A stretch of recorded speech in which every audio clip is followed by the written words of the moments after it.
Hello, ladies and gentlemen. I'm here with our boy Jiizuké, the Italian stallion. I've missed you, Jizu. Miss you too, Yamato.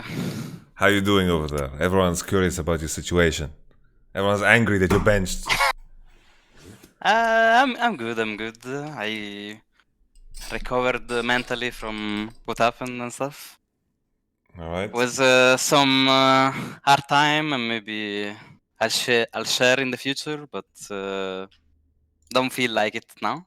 I'm not sure what's gonna happen with everything. So during better circumstances, maybe I share, maybe I don't. We'll see. But I'm fine anyway. What happened, and we have to go forward. Of course. No, this is the right approach. I just know that this question will come up. Like I didn't ask because I want you to answer. I'm just asking so other people won't ask because that's what the comment section will be filled with. So, yeah, I just realized, by the way, we have Copenhagen shirt and Madrid. Oh yeah. That's just random. 2018. Yes, it's actually 2018. I'm happy because I got two of them. Holy. You got two? Yeah, I got two of Copenhagen. Did Riot sue you already, or? No. Or do you get two? I think I have Dan's. That's not the problem. I think I have Dan's because. Wait, oh, does Dan's fit you? No idea, man. No idea. I think what happened was like I think I lost mine, and I was like, "Yo, shit, why am I forgetting the name of Clement?" I was like, "Clement, I don't have my shirt. I need the shirt. I'm collecting them." And then I put it in the laundry, and then I do my laundry, and then two comes out. So I'm like, okay, I'll take two. But people complain, it's like you're wearing same t-shirt every day. No, it's two different t-shirts. It's annoying. I have to have this conversation. Jizo, how's the food in California? Did you eat good pasta or there's no good pasta? Fake Italians? I mean, honestly, I tried, but it was not so good.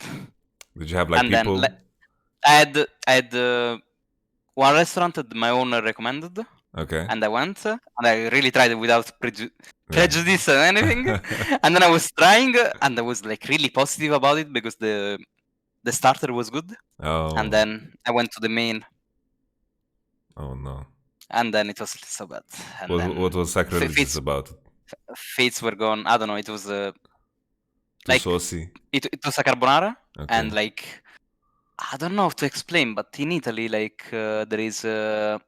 Actually, I searched it, and I think the normal people, put normal ham in the carbonara, but there is actually a precise ham piece in Italy that you put in the carbonara.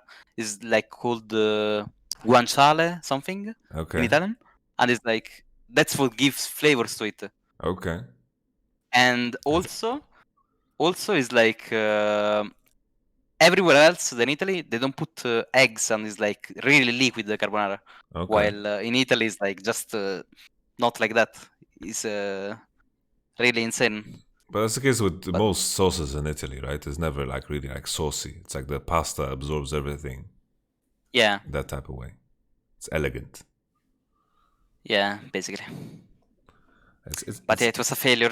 So I just ate diet food again, and I kept my diet. I've been going for 1 year now. You look good, Jiizuké. You look good. How much have you lost in 2 years now? But well, it's been one, I guess, fully. Because I started I started September last year. Yeah. Let's say serious mode, I did 4 months.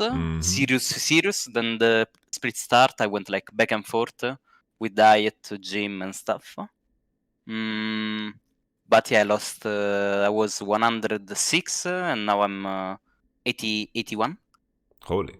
And like 106, it was like in June when I had like my health issues and stuff. I was like 115. Then we went to gym together, if you remember, Vitality and stuff. Yeah. And I lost, like I was starting to lose all my kilos again. Yeah. I missed those gym sessions. It was actually good. Like the little cafeteria there, and yeah, it was fun going as a team. Actually, I missed it. Yeah, I missed it. It was a lot of spare time to talk about stuff. Yeah. And I don't know, you just get to know each other. It was good. Yeah, I enjoyed it a lot. And then we Yeah. were in the At same start, I group, was right? Me, you, yeah and Cabo, eventually. yeah. At Yeah. start, I wasn't a believer, but then I got it to like. Yeah, it was just absurd in the beginning. It was like, yeah, we have to go there 8 in the morning, 9 in the morning. I was like, I have to wake up for this. And then, But yeah, at the end, you were the second last, and me and Cabo were the last, so we will always meet and talk. yes, I remember. it was good times. Good times. I Yeah. I was actually like going through the LOL Flickr because I wanted to like download pictures, and now I'm watching like all the world's hype videos, and like we're always in them. Like when we beat Genji, and I always Backdoor. get fucking emotional, man. Yeah. Like when the When I people are ever saying said "Let's times go, as well. boys." Let's go, boys! keep pushing. Let's go, boys. Keep pushing, right? Yes. Yeah, when I'm sad, I also watch. When I was sad, it was fun. You Yeah. remember many things. Yeah, I think I have this feeling in my heart, even though obviously this is not confirmed. I have a feeling that there will be like a time where the paths cross again. You know, we are very far Yeah. from each other now, but I'm pretty sure it will happen. You know, it's crazy Yeah. to think, Jesus, that this is what, your third year, no? Third year competitive. I'm a veteran, or You're beginning to become a veteran. How does it I'm a feel? veteran. Well, I mean, I'm not the same person as 3 years ago, for Yeah. sure. I was at the start. It was I was asking you and Cabo mostly about everything in the game, and I had the mentality that I had this mentality as well in Giants. I was trying, at least it was harder because there were less experienced people. But like in Vitality, mostly I did like I just gave for granted that I was wrong about everything. So I asked you and Cabo about everything, and my idea is like I don't even put it in there. So I'm like just asking what I should do, and then getting like all the info, and then just not even judging myself there. I'm still gonna do what you guys are doing first, and then after months, after 2-3 months, I finally started to put my idea of the game to it. Yeah. Like what should I put my play style based on? Yeah. But at start it was just a really fun learning process because I had to learn basically all the game. It was fun. Because that right there is like my hope with every player that I work with. You know, it's like, you know, be open minded, but also reach a point where you have like thoughts and opinions. And this was my biggest thing that I had to overcome in Korea, because like the sandbox roster, like our roster is, there's a lot of people that have been around like for a couple of years, like Onflick and like Summit, Gorilla, Root has been playing. Like Fate was the only rookie, and Fate was the easiest to push in this direction. And it was like the reviews became, they're listening to reviews and they're just listening to everything I'm saying. But then I was like, okay, Onflick, what were you thinking here? What do you think about this situation? What do you think? And in the beginning, it was like they were just kind of just looking at me. They're like, I don't know, like, you know, you need to like provoke thought, because I think if you are not active in your thought process in game, then whenever anything happens that is out of the ordinary, you are not ready. And basically, we created this exercise where in review, I just paused the game and I was like, in this position, evaluate the position of the game for both teams. So I was like, just pause the game, and then I made this concept that, you know, as pro players, you can take a picture and you can see so much more from just one picture. I made the analogy that there are people that go to museums and they look at pictures and they say, oh, this is blah blah blah, this is evoking blah blah, and you're like, what the fuck is just some lines? You know, it's fucking stupid lines. The same thing for us when we look at the game. And I was just telling them, okay, so here, this is because if you pause a replay, all the information that you need is usually there, unless like minion waves matter, right? Yeah. And then I was pushing this concept, but it takes a lot of time. And being like in the middle of a split, like week 4 or 5, and you need to push this idea, it became a bit tricky. But I think the roster had a lot of potential. And it's funny to me because the issues in Korea are the opposite of the issues that the European team usually has. In European teams, there's a lot of egos. There's a lot of people that want to play their way too much. Yeah. And in Korea, it's almost the opposite. But what was OP about Korea, just as a final thing, is the discipline is so fucking insane. You know, I didn't need to tell anyone. I was like, okay, Onflick, can you practice this? Okay, you practice this. No problem. Yeah. Let's practice. Comes back to me next day. I played 10 games. I was like, oh, relax. You need to sleep. Okay, calm down. Yeah. You know? Yeah, man, I can see it even if I never saw like the infrastructure. I can tell because I had like how many Korean coaches now? 1, 2, 3, 4 coaches. 4 Korean coaches, and it's always the same thing. They just expect a lot from players. Yeah. And it's like they almost expect like you do everything the same day or the day after, you know? Yeah. But like in most players are like they take their chill pill and do things slowly and stuff, you know? Yes. Yeah. Summit was a bit unique in a way that he really like trusts his gut, you know? And like lane phase wise, Summit, I think like 1v1 tournament, I would put like money on Summit, you know? Unless Chovy is in it. Like 1v1, Summit was like really, really insane. Because like sometimes like I tried just 1v1ing him and it felt worse 1v1ing Summit than it was to 1v1 Cabo, you know? Like Cabo, 1v1 King, he has all the cheeses, he has everything in his pocket. he knows all the tricks, all the nasty tricks.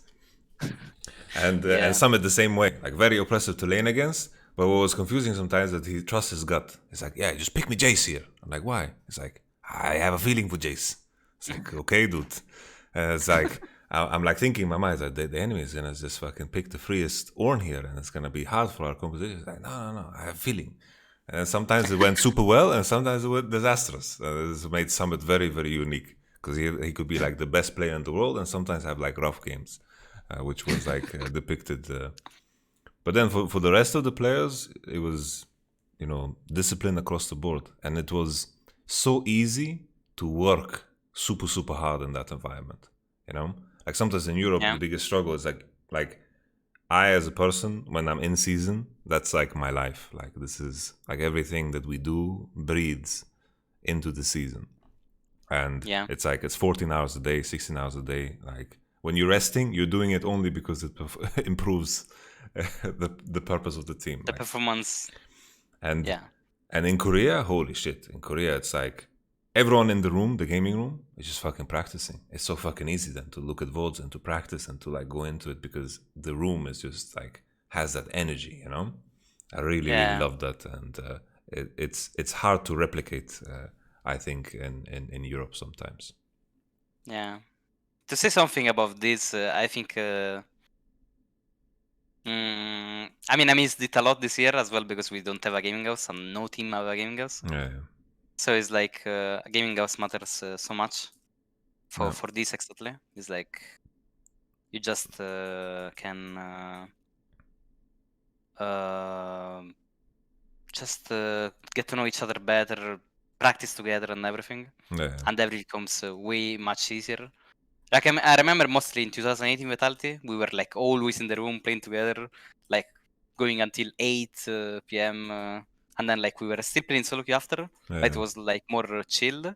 But we would like talk all the time until like 8 p.m., 9 p.m. about the game, playing solo queue, laughing together and stuff. Yeah, we lived our lives together, Yeah. And I think that's what most people don't understand. That actually, at least for me, I treat the game as it's my life. I don't wanna have outside things besides that, and I choose to do that. I just wanna give my 100% while I'm playing at this state in being a pro player, you know. And then I can just chill later when the moment comes. But for now, I just wanna do this. This definitely like becomes trickier when you become older because you begin to like notice, you know, like other priorities in life. But I still think you can easily like find a balance with the right experience, because I can easily tell Elena, because she understands. I can tell Elena, oh, this month I'm gonna be like a ghost, you know. I'm gonna be at the house. I'm gonna do the things that need to be done, you know. I'm gonna clean around the house or whatever. But you know, if I disappear, then I disappear. That's just like a part of my life. And like I've told Elena, I was like, you know, probably I'm going to retire when I'm like 40, 50, and most people work much longer than that. And that is when it becomes repaid, you know. So just hang on. Yeah, I mean, I think the first good example that I saw about having a girlfriend is you, basically. Like the first one. I had me Trupax, but still, even me Trupax, when he had fights with his girlfriend and stuff, it was like a disaster, like mood shifts and stuff. Yeah. But you were the first person that like I could not tell if you had a bad day or what the day before, like if you fight with your girlfriend or something. Like I'm really not against it as long as it doesn't bother your work. Yeah, right? of course. Yeah, I feel the same way. That's like because in some cases, some players have different needs. You know, sometimes players play even worse if they don't get to do things outside of it. That's why, like when we were in the Vitality Gaming House, it felt weird for me to like control your life to that degree, because it's not my place to do so. You know, like I have to trust everyone that they are going to do things that I don't see with their best intention for what the team is, you know. And sometimes that trust is misused, but at the same time, even in those cases, doesn't really change my mind about how I would handle it, because like I am not a dictator. Like that's not how I believe coaching should be done. Yeah, it doesn't make much for sense. Sure. Like if I told you, like, Jiizuké, what are you doing? You're watching Korean drama? Jiizuké, you're watching Korean drama? What is it? Like what does this give, you know? Like what does this give? Like this is just especially in like in the Vitality Gaming House, where we only had PCs in one room. Like that was like our little home. Like that PC, that chair is our little home, and you need to be able to be yourself in your home, right? Yeah, I mean, I remember as well, like especially in Vitality, it was like no matter what, play solo queue or not, we are still in the room. And like sometimes I'm just watching the series because I feel like I'm tilted from solo queue or something, and then I'm just still there and doing everything with the team regardless. And like I had periods that I don't play for 1 week or something, but I was like really thinking that I think solo queue is not gonna do anything to me in this period, so I'm just gonna watch series and still stay with the team, and my performance was not dropping either, you know. It's like just about believing what you think is right for yourself, mentally and physically. If you think you should go to a gym 3 hours a day to play better, then you should. If you think you should do some other stuff, then I don't know, just what you need, basically. I think, you know, if I Serious could, objective. for sure. Like I think if it comes down to like if I made like the ideal gaming house, if I had endless money, then I would like have like 3 PC locations for each player. I would have like one scrim area, and then the next room is one solo queue area where everyone just hangs out in the solo queue. Stage area?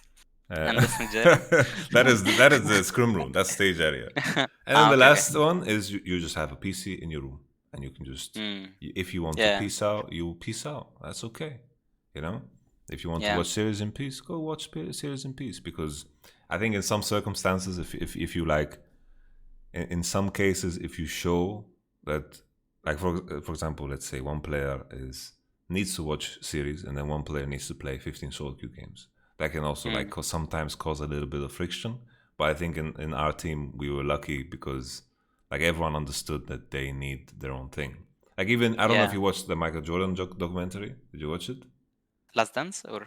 Yeah, watch. Like they had some crazy characters. Like Michael Jordan's gambling, smoking cigars.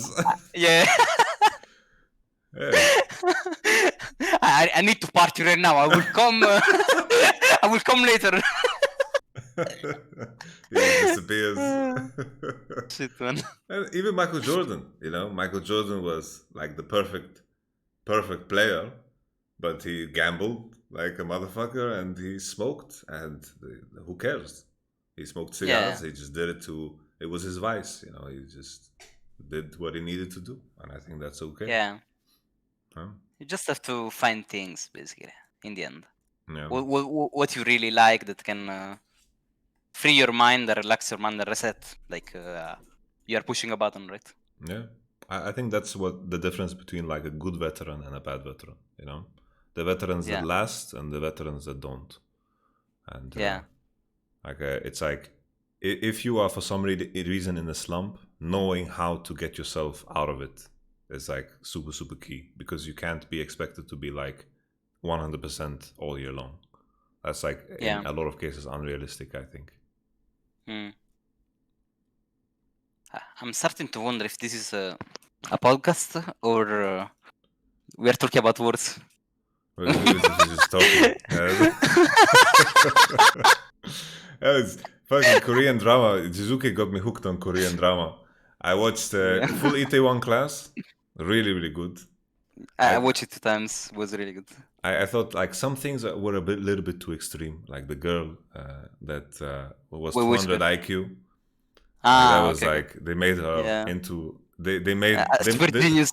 Yeah, super genius, the most beautiful woman on the planet. Like they really exaggerated this part. Like she did some good things for the business, but come on, like they turned her into, I don't know, Stephen Hawking, you know. And then now I'm watching Crash Landing on You. And it's so fucking good. That one's good as well. I think it's better than Itaewon Class, honestly. But wait, I don't know if they actually went to North Korea or not. I'm not sure, because the airport is the exact same. No. I didn't finish. No, I mean, I'm talking about North Korea in general when they're there. You know, they're like I don't know if they actually you mean like went there to shoot or they went to a random place. I don't think they went there to shoot, but I don't think they are depicting like North Korea in a bad way. Like I thought North Korea was pretty charming, you know. No, that's the message they want to send. Actually, that is like not about the. Yeah, it's like people. Plates in the end, you know. It's humans. There are some things that were extreme about it, and there were just people. And in the end, I think people always, when they live together, they find a way to connect. It's like natural. Yeah. No, I really enjoy. I really enjoy Korean drama. Like Jiizuké introduced me to it. I had like no idea, and Alena wanted to watch, and then I just wanted to like start listening to Korean. Like it's so important to like listen to languages just to hear it phonetically, because sometimes like if you don't know a language, it just sounds like noise. And Itaewon Class got me convinced, and now Crash Landing on You. It just you just feel good watching it. Yeah. Like Western shows just make you feel like shit. Like this guy got murdered, and now everyone's depressed, and this person gets murdered. Yeah. You have to think more for sure. It's like not everything is predictable as much as our series is, right? So you have to predict where the story is going and stuff. And there are like some that you just understand. I don't know, at the 10th episode what's happening, but there are series in America or in Europe is like you actually understand from the first episode who did what, you know. So it's like less of a challenge. But I don't know if you feel the same way. But after watching Itaewon Class, I felt like Crash Landing on You became more predictable, because I understand like the way of making like Korean series. But you've watched way more, so I don't know if this is true. Wait, repeat. Like there's like a pattern. There's like a pattern to shows, you know, like hidden, you know. And after watching Itaewon Class, which I thought was really unpredictable, like the first episode is like, what the fuck is happening? First I thought Itaewon Class is going to be about the school and how he stands up to the bully. I thought the whole show would be about this, and then it turns around, and then they're opening a restaurant. I was like, oh, they're opening a restaurant with the father. He's gonna quit school. He's gonna work together, and then they're gonna work together. And I was like, what the fuck? Another twist. I was like, what is going on, man? It's so unpredictable. Super wild. Yeah. But same thing for Crash Landing on You in the first episode. Like, what's happening, man? It's fucking wild. There are many. I think I watched oh my god, maybe 20, maybe 30 so far. and then I watched like mini series they're called, like on YouTube and stuff. Okay. And then I've been listening to K-pop since 5 years because my first players, Korean players and the Korean coaches in Team Forge, my first team, my Italian team, they were like doing stuff, and I'm like, what is this stuff? What are they doing? And then I was interested as well, and I was like trying to understand them because we had nothing to talk about because their English was really bad. As starters, I wanted to do something that they were doing to connect with them, you know? No, I understand. Trying to remember, like Joker was so in love, or is still probably in love, with this group. I don't know if it was Red Velvet. I don't think it was Red Velvet. I don't know. Well, Faker likes Red Velvet Sulgi. Actually, you know, Faker went on the same show on TV as the one she likes. Yeah. That's fucking wild. I mean, imagine you become so famous, you just you just committed the law of your life, basically. That's crazy. I just imagine, you know, that episode when one of the guys meets his celebrity crush in Crash Landing on You. I don't want to spoil for people that maybe don't see it, but you know that episode. Yeah. And I imagine it being like that, but probably not to Faker. Faker probably is. I don't know if Faker knows that he's like God in that sense. Do you think he knows? I think he's humble, no? Yeah. I feel like, for sure. I don't know too much about Messi, but my mind thinks that he's like Messi somehow. You know? I don't know why. No idea. Some Messi fans are gonna say, "Oh, I watch all Messi interviews. It's really untrue. It's really cocky." I didn't do that, so I apologize. But Jiizuké, the World Championship is here, brother. Yeah. Let's talk about the Worlds, dude. And we're not in it, man. What the fuck? Yeah, so sad. So sad. So sad. I mean, I didn't have a chance, so at least you had. I had half chance, maybe 30% chance. Holy, you know, like. But then stuff happened. You know, when we lost our game, that like pretty much put us out of playoffs, and I'm sitting down there and I'm like looking at it. I'm trying to find like a way. You know, is there a way? Is there a way? Maybe there's a way. And then the way we would go to playoffs was like in like the most stupidest thing needed to happen. I think it was like Damwon needed to lose against KT to force a tiebreaker or some shit like that, you know, like some really wild shit. But even that chance in itself gave me so much hope and so much energy to carry like everyone's sadness, you know, through scrims in the last weeks. And then when it was completely over, just change the conversation to you guys, let's use these final matches as a way to advertise yourselves. You know, you need to raise your value, and then it became easy to also to practice. It was weird because like in Europe, if we were in that situation, it would be much harder to rally around. But with the boys in Sandbox, it was much easier actually. We didn't get to Worlds. Sad. It's weird, Jizu, because the regional the regional qualifier usually has 5 teams, but because no team had points, it was only 4 teams. So they just removed it. I contacted Riot. I was like, "Yo, are we getting there? Are we in it? Because we are the next team in line." They're like, "No, you have no points. Fuck off, man. It's just fuck you. We can't have a team that never went playoffs have a chance of going to Worlds. Because what if you go Worlds? it would be a tragedy."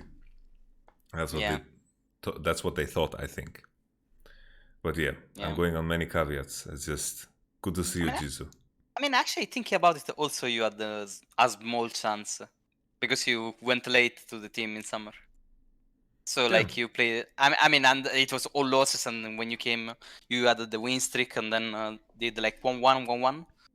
So it was also for you like half of a chance, basically. Like but you did your best. Like we were close. I think we were close to beating Genji. That was a very close series. The second time around, SKT stomped us. Damwon stomped us. Like that didn't change at all. Like we just had no chance. Like T1's very tough to beat unless like you play on the same level as them in lane they become very, very tough to beat. But if you do, they become very easy to beat. It was like really, really in between. And then I don't know what happened with T1. Like they just went off the rails. But that's a whole nother benching people. Benching every player in the end. I mean, when the Teddy did not play, honestly, I was like shook. Yeah. Like I thought at least they lose games and then Teddy comes back and play. They didn't put him in. Yeah. I mean, not only Teddy, maybe they can experiment with everyone really, because the main jungler was not playing either. Yeah. Like the legit, I think they screamed that week.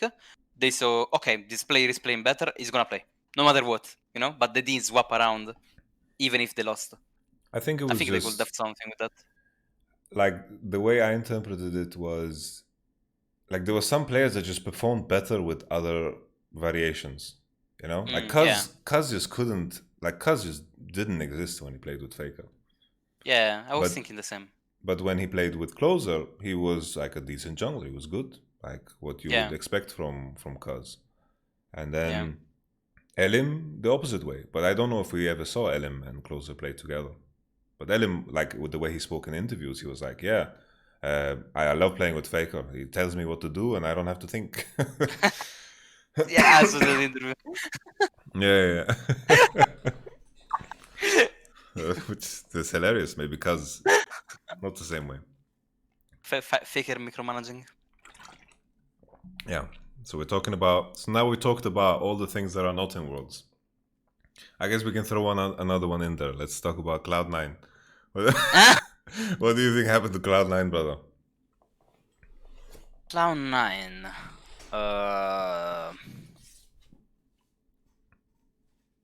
I mean, my point of view. In spring, no one could win Cloud9. Like even scrims, it was like really hard. I think we never won. Maybe one game in the Wool Spring against Cloud9. And then when we met them on stage, I'm like, I don't know, let's do some random stuff. Let's see if I can play aggro here and there. But it was still unwinnable. And in summer, suddenly, when we first screamed them, we were already picking up 2 wins. And they were still winning the scrim 3-2. But then going forward, it was like 3-2, then 4-1 one time. Or like close to 4-1, it was like 3-2, but we drove the game, so it should have been 4-1. So I don't know if they got worse or the region got better. Okay. But like, I think they were just not as dominant as before. Like they were really stomping and they were doing things cleanly everywhere. And just really capitalizing on mistakes and snowballing the game out. And then in summer, they were just not doing that. Like they were either making the mistakes or not capitalizing on the mistakes enemy was making and then snowballing. And I think the fact that they did not get ahead early game was a big thing for them.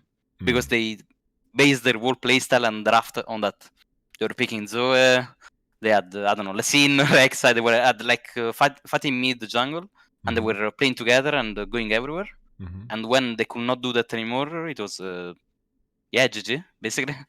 Like you will see Niski playing behind his tower because he has no jungle. And Blabber is just either farming or playing, trying to give pressure to mid, but he can't because he's too much behind from what happened in the game. I don't know, an invade or something. Like their playstyle was really predictable. They were waiting.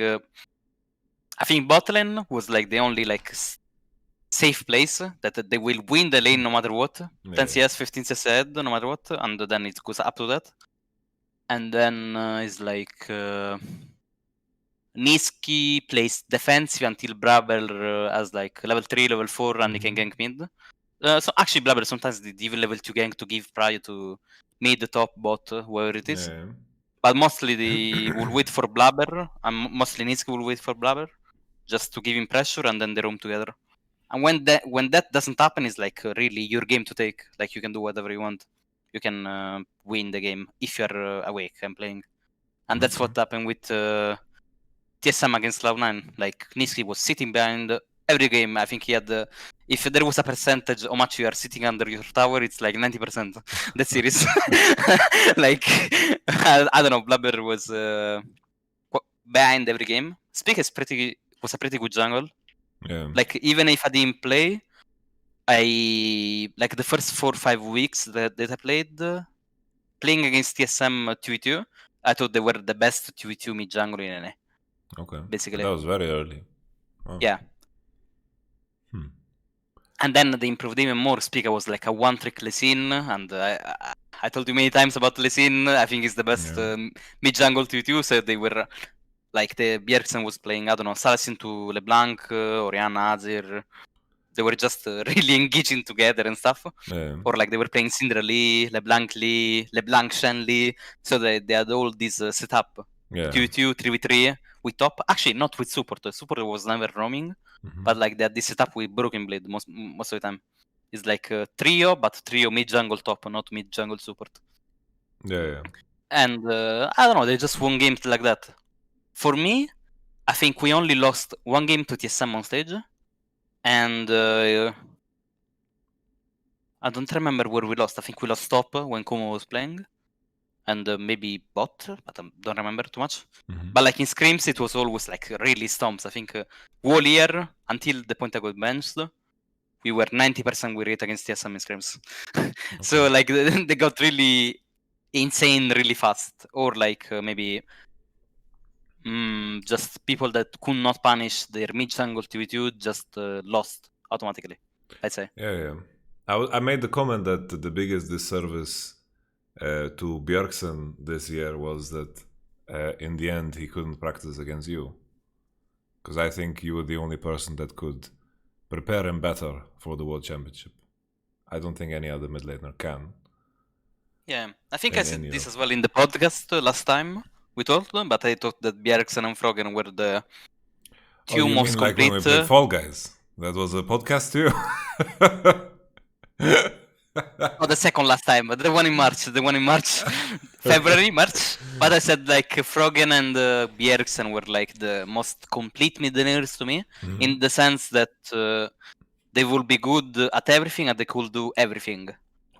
Compared to like the other mids, they will lane, they will think about prio at the right timings, playing around their jungle at the right timings, roaming at the right timings. Yeah. And like Bjergsen was laning, even if he was losing to me in spring, and then in summer it was like more of a challenge because it was a Spica, Bjergsen playing together, and then we had to play 2v2 as well and stuff. So it was kind of fun to play. Yeah. But yeah, for sure, I think the only practice they could get was from FlyQuest, because they have their trio play mid, Power Fuel, Santori, and Ignar. But besides them, no one plays lane phase, so yeah. I don't know what they will do, because actually if their mid jungle crashes, I think TSM is going 0-4 or 0-6 or whatever the score can be afterwards. Yeah, we will get there. Let's just close the chapter on Cloud9 before we move on to TSM. Yeah, I mean Cloud9 just, as I said, I think just blabber. Their mid jungle could not work, and then they don't snowball games early, and then they find this thing that we played half a year snowballing early and winning everything. Now we don't know how to play.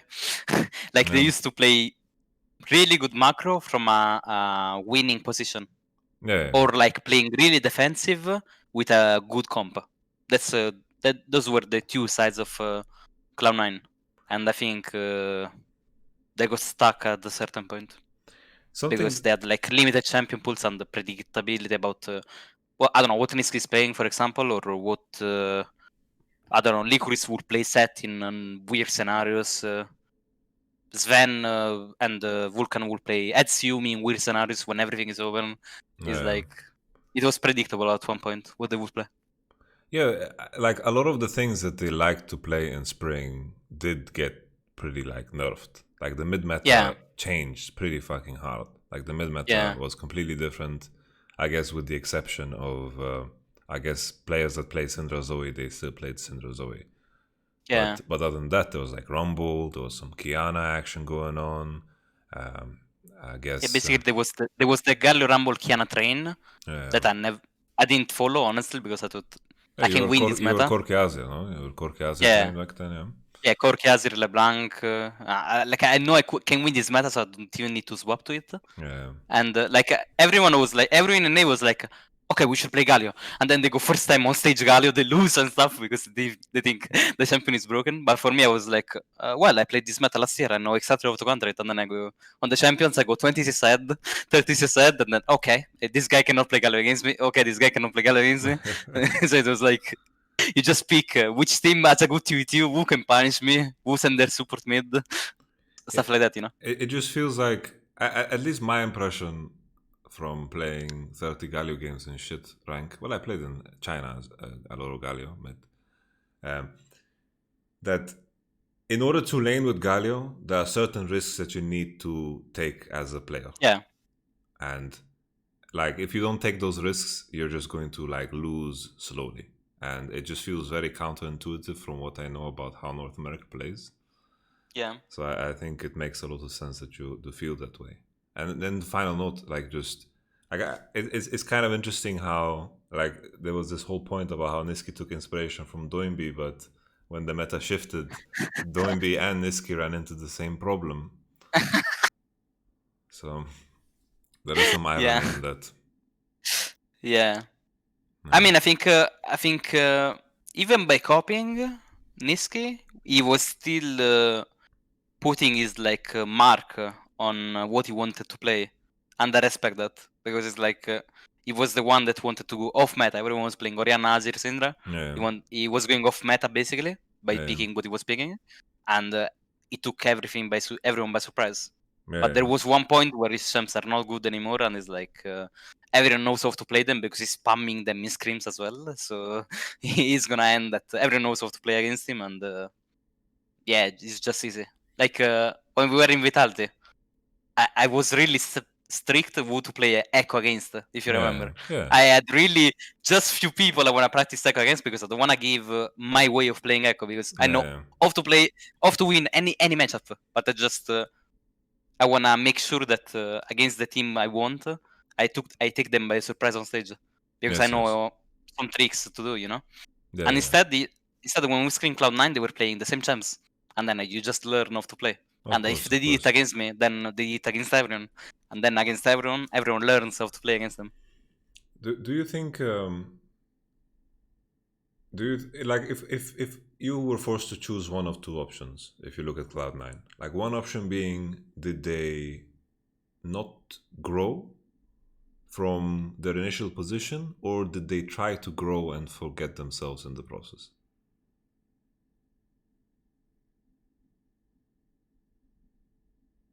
I think they did not grow. Okay. At least, yeah. I think they had the position advantage to do it, and they just failed at doing it. I mean, also practicing is shit. So it's like it's hard, but I think they had the position advantage and the tools to do it, but they just failed. Yeah. I think who played more meta and more peaks that are around in meta won in NA basically. It's like they played more classic style and they won, while people that wanted to improve lost. Yeah, I think the story of Cloud9 this year, what it should do for everyone is to build a lot of respect for teams that are consistently on the top, because it's fucking hard. It's really, really fucking hard to be like G2's case for the last 2 years, how they've managed their time and managed to win split after split, even after 4 splits in a row, no? Yeah, 4 splits in a row, yeah. That's insane. And even for Caps, 6 splits in a row. 6 splits in a row for Caps. Yeah, which is really, really wild. And like, it's difficult. It's fucking hard to stay on top. Like, same with Team Liquid. Like, when they stayed on top the entire time, and then eventually, like, everything caught up to them. But I guess a big part of C9 as well, like, looking at Spring, like, the teams that were good was you guys, FlyQuest, and then Team Liquid was in shambles. Yeah, it was a legit us 3, FlyQuest G, FlyQuest G, Cloud9. Yeah. And then, like, TSM also had a lot of issues. Yeah, they were 7th, I think, or 6th. I don't remember exactly. I don't remember if they went playoffs, actually. I can't remember. I guess. I think maybe they didn't qualify. I don't know for sure. Did you Don't have quote top me on 8 that. already? Did you have top 8 already in spring? Top 8 go playoff? Or was it only in summer? I don't know. Nevertheless, we don't have to get into it. Yeah, it's okay. It's okay. I think it's top 6. Top 6. Okay. And then I guess Golden Guardians got better too. Yeah. Immortals was getting wins somehow in spring. That was a shocker. Like that's I think that kind of shows the quality of the league back then. Yeah, I remember we played them on stage and it was hard to win for some reason. I don't know. It was like I think it just was just like, hey guys, we need to do this. Just listen to me, please. We need to we need to hide in this bush. We need to push Nexus. Dude, I DM'd Sauce after. No matter where we are, I'm gonna 1v1 you on side. I'm gonna be 3 levels ahead with some champions and then just 1v1 you. Wait, actually I played the Rise against him and they did the quadra kill. I was like, Rise level 18 against level 15. Oh, yeah. No matter where I am, I'm coming for you. I just 1v1 you on side, wherever you are.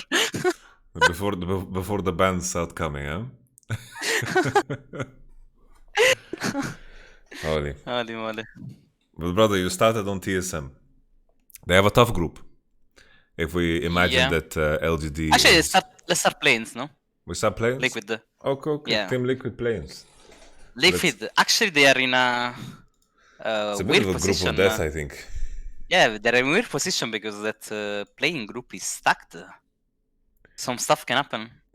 Who are you looking at the most? Well, as you told me, Madalance is going to be first, and then second is Liquid or Supermassive. Yeah. And it's really based on what is Liquid doing in this bootcamp. Because Liquid, if you didn't understand it, it's a reactive team, basically. Yeah. They are never pulling the trigger unless they win hard lane somehow. Usually Broken Blade. Or like, I don't know. In NA, Jensen could win against some mid laners if they don't do anything against them. Yeah. But like, for example, against Bjergsen and Spica, he cannot do anything. Yeah. Or like against me, he will not do anything because we contest mid. Yeah. But like against every other mid lane, I guess FlyQuest, he had some trouble as well because Ignorance and Thorin play. So like against some teams he can win, and against some he can't. And if they can't, then they don't have mid prio. That's one. Broken Blade cannot play aggro. Bot cannot play aggro. So they are basically just reacting on the rotations the enemy team is making and hope that there is a mistake going on there. If the enemy team doesn't make any mistakes, they will lose automatically. Like every time. Yeah. I kind of felt like I feel like Team Liquid and FlyQuest were similar in that way, because I think the only thing that Team Liquid were doing actively was, I think, the way Broxa and CodeJJ built vision and prepare for dragons was something that they did well. And I think that also gained them a lot of victories.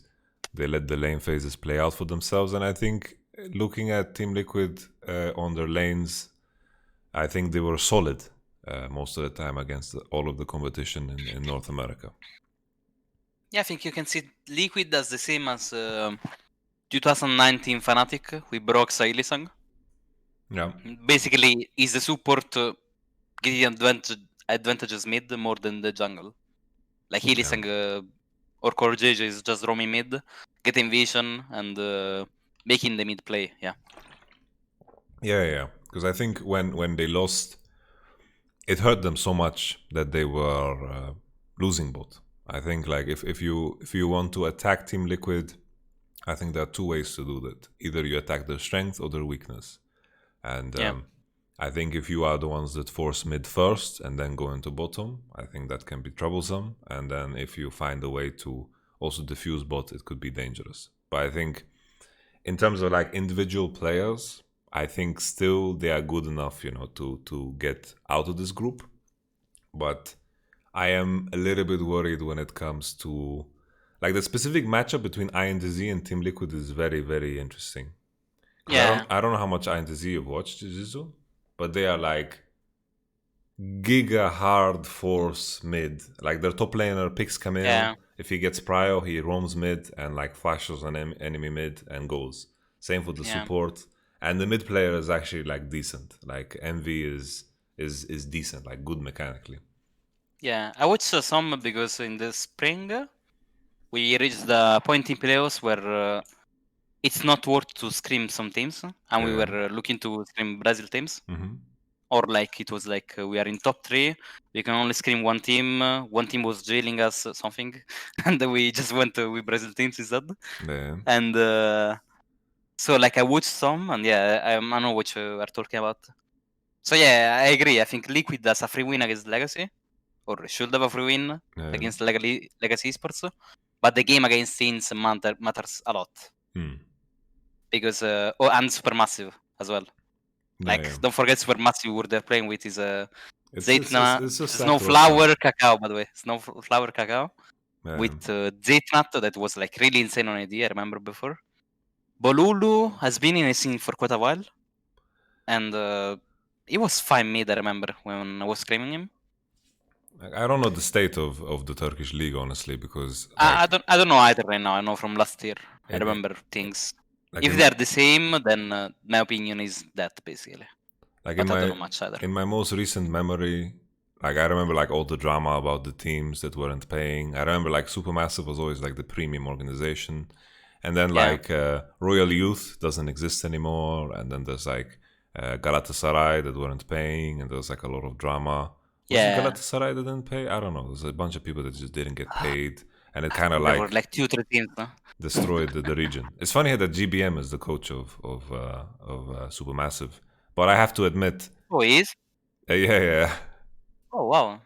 I have to admit that Supermassive is a team that I know very little about. Like I didn't look at lots of games, so like this Supermassive remains a question mark. Like I can't give like. Actually, it's here. June 14, Cacao, Snowflower, GBM join. They fucking got the Koreans. They got them. They got the remaining Koreans in the region. And then I think they got them all. Got to catch them all. And they have the best Turkish players, I think. Armut and Zeytnot stand out to me as like the best players and that you can have, because you need to, of course, fulfill the roster. And Bolulu is Turkish, I guess. It's Turkish, Swedish. Turkish. Yeah, dual Turkish citizen. Double nationality, I guess.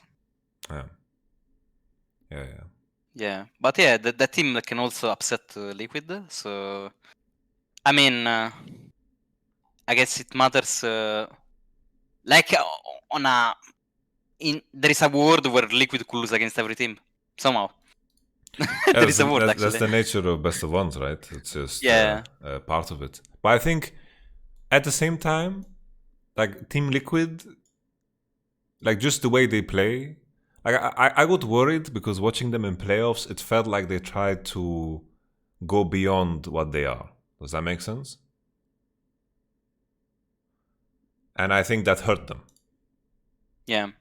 I think like they were trying to expand in a way where they tried to like do more than they usually do, and I think they looked a bit worse doing it.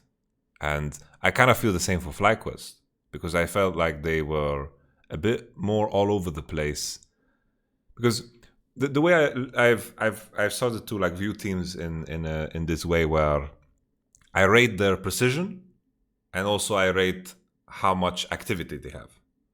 And usually teams that have higher activity tend to have a little bit less precision, because like that's why you see like a team like G2 doing like really int shit sometimes, or sometimes even top esports do some int things, because they're just, the level of activity is so high, because they're constantly like pressing the issue of what they want to happen. So the precision of your actions kind of lowers.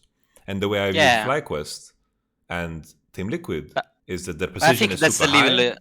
That's the level you have to reach, though, I think, to be a good team in the end. Yeah. It's like you have to play for those like risky plays and everything, you know? It's like the game is so evolved right now that you can play in a mechanical way and playing around macro at the same time. It's gonna be like that all the time.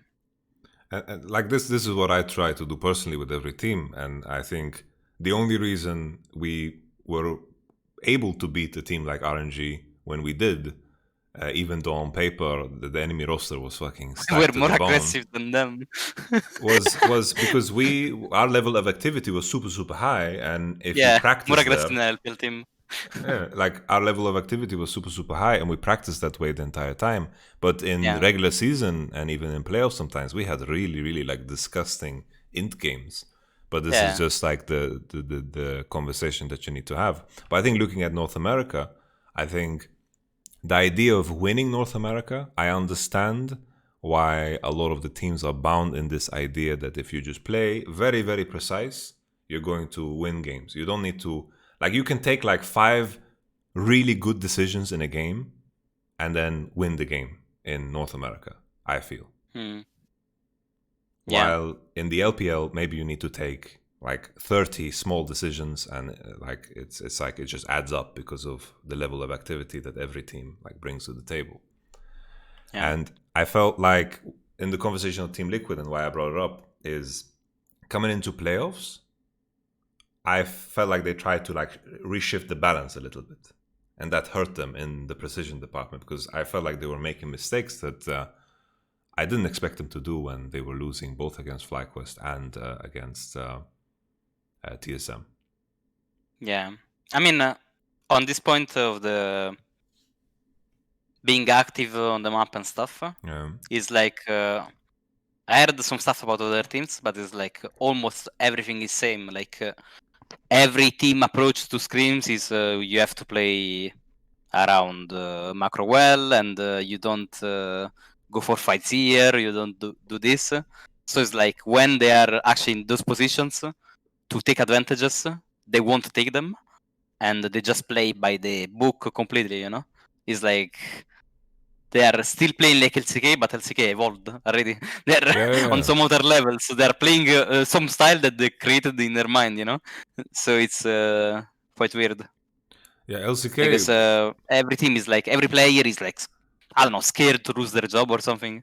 Like they don't want to take risks or get destroyed by Reddit or whatever the reason is. But for me, it's like, you go. I finished anyway. I just wanted to say that I think it can also be a coaching issue.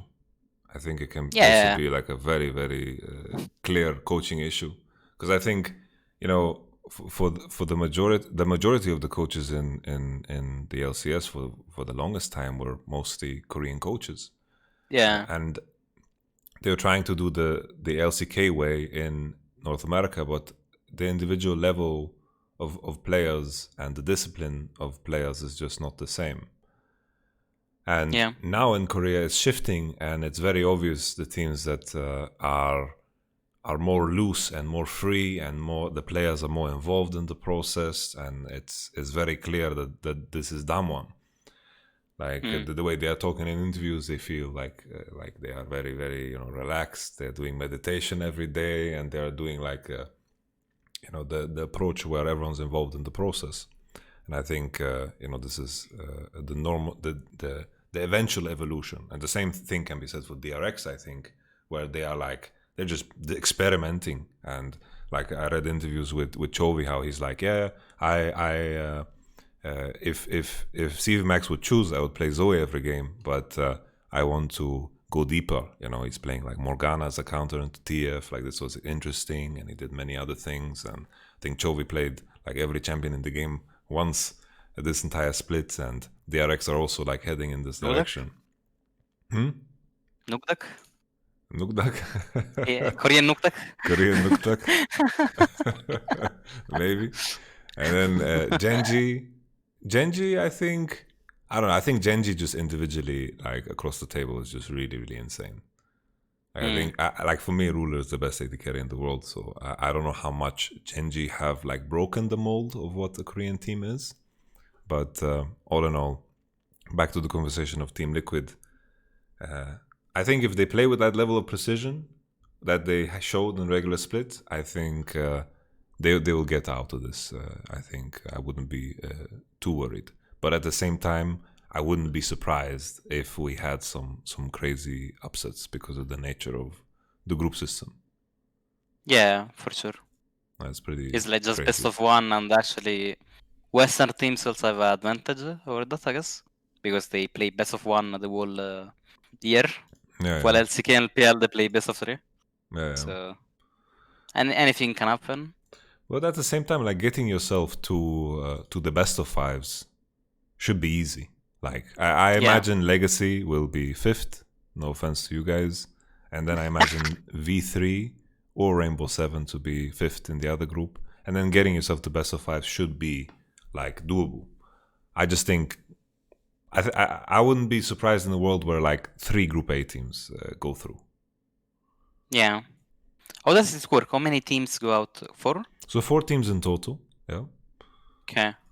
So it's gonna be Mad Lions, Unicorns of Love, LGD. What's the 4th? Well, I mean, I think B is gonna win LGD Unicorns of Love second group, right? For Probably, sure. Yeah. I think LGD. I mean, Rainbow 7 and PSG, I don't know much about. PSG, but, the fact that they have 3 subs honestly puts me in a position to think that like I just have very little faith in them. But at the same time, like the way they played games was strictly on like lane phase basis, and maybe it will connect, maybe it will not. But like I just kind of almost count them out. And Unicorns of Love, just I guess maybe Rainbow really 7 can do something, no? Maybe Rainbow 7 can do something as well, no? Rainbow 7, I don't know, like I got my opinion through Ender, and he wasn't too like super excited about them, but I think I similar to I don't know, I have nothing really to compare them to. I just I didn't watch much as well. I just think Group A is giga stacked. Yeah. I apologize to everyone out there that is like a super fan of V3 or Rainbow 7 or PSG Talon or Legacy. Like we haven't done like our a full out research on you guys, and I'll be happy if we'll be surprised. I'll be happy for you guys, and I'll eat my own words if we get surprised. So sorry. Do you learn this from your content creator years in spring? Yes, content creator months. You have to be careful. Who do you insult? No, like just in general, I think it's okay to admit that you don't know. I think more people should do it. I think the world would be a better place if more people are willing to say, I don't know. Because like, we could sit here and just say that there will be less or whatever, but we don't know. We just make an assumption based off of like history and the weight of the region. Right? Yeah. So Mad Lions LGD we assume first. I think Team Liquid will go through. I would be. Yeah, I mean in the end Team Liquid should, but it's still a battle with Supermassive for sure, and Deans I have no idea. It depends really how it plans out, because as I said, Liquid is a reactive team. I think if Deans do everything correctly, then they can win games against them. Yeah. Like their level of activity is right there. I'm just like worried about like, for example, their bot lane phase, like Mikau laning versus Tactical and Code JJ, like when they're playing in form, like that's a pretty like big gap, like a pretty significant gap. Because even INTZ, I think on an individual basis were worse than Pain, but they were just a way better team, INTZ. Yeah. So we'll see. And Impact is also, I think that's his experience really and matters. Impact are like there, Yeah. I think they're really insane, those three. Like Impact experience will just be perfect against the top laner, like INTZ's top laner, I believe. I won't say his name is Tay, but I might be wrong. Tay, yes. And he likes to do crazy roams, has crazy champion pool, but Impact is, I think he has zero tolerance for bullshit. That's how I see Impact. Like when Nuguri was doing Klepto Vladimir into Aatrox, like this is just so greedy, and he's like, you can't do this against me. Yes. And then he fucking went to kill them, I remember. I was like really surprised there. Because Nuguri was like, I'm playing, but they don't know I'm playing with other rune. And then he plays against Impact and gets destroyed. Yes. Team Liquid stomped them on that game, actually. It was really one-sided. Yeah. Well, all in all, I guess the biggest fear for Team Liquid is just if they somehow manage to get 3rd or 4th seed and put themselves in best of 5s, I think the first best of 5 they'll win, I think most likely. But then they might have to face Unicorns of Love, and that's where things might get dangerous. But Unicorns of Love, like, is such a weird team because they stomped the region so hard, but the region is not good. So it's really hard for me to judge them. If you saw the stats, they're behind top. Like, it's such a bad threshold to view the analytics, because it's like they're the second best team at World if you see only the analytics. Yes. I had a friend of mine actually like piled together all the stats, and together we also added the weight of every region, and through it, Top Esports was like a quite a wide margin above everyone else. And then what the interesting finding about that was that DRX was super high. Like DRX was like second best, I think, statistically. So basically the weighing was LPL was first, and then we put LEC and LCK on the same level of weight. But of course this is just statistics. But it made me put DRX in a different light because just as a side caveat, I rated them pretty low because I felt like in terms of assessing the meta, they've kind of are a coin flip. But just because the meta is not going to change much, I raised them super high again. And I put them like, I think maybe 4th or 5th in my top list. Because I think just Deft and Chovy Korea on the same team alone is already super dangerous. You don't need to, you can close your eyes to the rest of the roster. But okay, Team Liquid, I think we spoke about it. It's weird because we kind of just repeated the same thing over and over again. Like they are a precise team, not a lot of activity, reactive team. I think good around objectives. I think they set up for objectives well. Sometimes I think, like honestly, a lot of regions don't know how to handle Rift Herald. I felt like this is something that almost every region except maybe LPL and LCK did very bad. Like when they like hard committed into a swap, and then the enemy AD just kind of pushed and hit and just got ahead, and it was just so silly. And when I see North American Rift Herald as well, I kind of like, there's always like a 5v5 fight on Rift Herald. No matter what. And that gets even worse in smaller regions. Like in Brazil, it's no matter what. Like the Rift Herald is dead already, the enemy took it. No, we have to. We came here, we took a long trip. There's no way, you know, like you go to the shop, the shop is closed, you bang on the door, you know, you bang on the door, you break the glass, you're like, no, I'm going to buy my fucking snacks. And then they lose the game. I think the thing about Team Liquid as well is that it's a scary team if they get ahead early, because since they have this reactive playstyle, they also want to push for plays when they're ahead. So they are likely to keep their advantage all along. You know? Like the level of patience is respectable, you know, because some teams lack that for sure. Yeah. For sure. So like they are set up for that, but it's really like low likely that they will get the early game unless they do some weird stuff in this bootcamp. What's crazy, I know that FlyQuest beat Team Liquid, but I would rate at a world stage, I would rate Team Liquid way higher. Not way higher, but higher than FlyQuest. And the reason is because I just believe in their individual strength more than I would believe in FlyQuest. I think. I mean, no. Just as a final note before I let you go, Jizo, is or not let. Don't go. I mean, like, let you speak. No. Just as a final note, just FlyQuest. I think the idea between a series between FlyQuest and Team Liquid, I think it just comes down to who is greedier in draft. You know, like just fucking pick up the Ornn, pick up the big scaler. You know, get the Azer. You know, just be greedy. You know, and it's gonna like pay dividend. But yeah, please. No, I was about to say is basically kind of the same playstyle. Just FlyQuest is more crazy about the stuff to do because they've Ignorance and Thorin that push for plays a lot. Like, of should you see FlyQuest is I call them the trio mid laners. They have 3 mid laners in one team. It's really broken. It's like if you don't play against one ever. I think we played the 2 best of 5 against them. I could have won only maybe twice or 3 times we mid because I won before Santorin and Nigrar could come mid.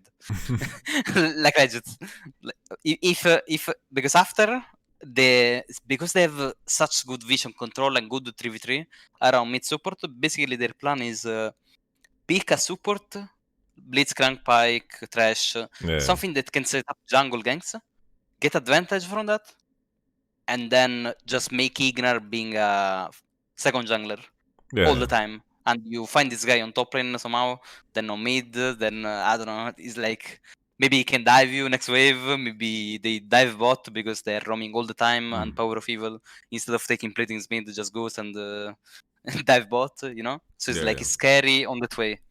And the point, I think, I don't know how it will it be at Worlds, if they can do it against any team, this thing. Because why in NA it worked is because every jungler is full clearing. There is no invade meta. It's like if you have a prio somewhere, you don't think, oh, let's invade. They just, oh, I can full clear, and then you give me prio, and I get double grab. That's it. That's the whole playstyle of every single jungle in NA. So it's like just I don't know if Santorin and Igran can do the same things they did in NA at Worlds. I think that's my only thing that I'm worried about. Yeah, I'm worried about the level of Wild Turtle and Solo when it comes to being resilient in these moments. Because like if I think of players and like the biggest example would be, for example, Fnatic. Like Fnatic, I think the way they play, both their bot lane and their top lane and their mid even, needs to almost figure out how to not die on their own, you know? And I think Bwipo is one of the best players in the world at doing this. Just like managing his wave and timing when he can trade and when he cannot go. I think he's good at like taking the right risks, because like Fnatic as a team, they don't really help him that much, you know. And Selfmade, especially with the way they approach the game, it's like the more freedom Selfmade has to just full clear and to get ahead, the better it was for Fnatic. And I think the same way about Fnatic's bot lane. The way they manage their waves just made them like they're almost like unpunishable in Europe. And when I compare that to Solo and Wild Turtle, like especially in the series against TSM, like sure it could have ended either way, like it was 5 games. But I think what made them pay pretty hard was just the resilience of Solo and how he needs to approach the lane phase. He didn't know what he can and cannot give up in his lane phase in order to, you know, survive on his own. Like that there was that game where he leashed with GP, went top, and then like didn't base, got dove, and then the game was kind of just over because Camille was like 3-0 at like 6 minute mark or some shit. It was just a really, really mad game. And this worries me. This worries me in itself. I think I agree with you that the 3 mid laners, they do a good job and they have a high level of activity in comparison to Team Liquid. But Solo and Wild Turtle. What group are they on? What group are they on? So FlyQuest is with DRX and Top Esports. So that is shit. Fuck. So that is tough. Wait, who is the fourth? They can Mad Lions. Mad Lions.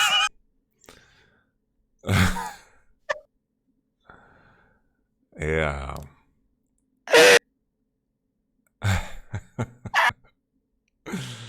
Yeah, it's tough.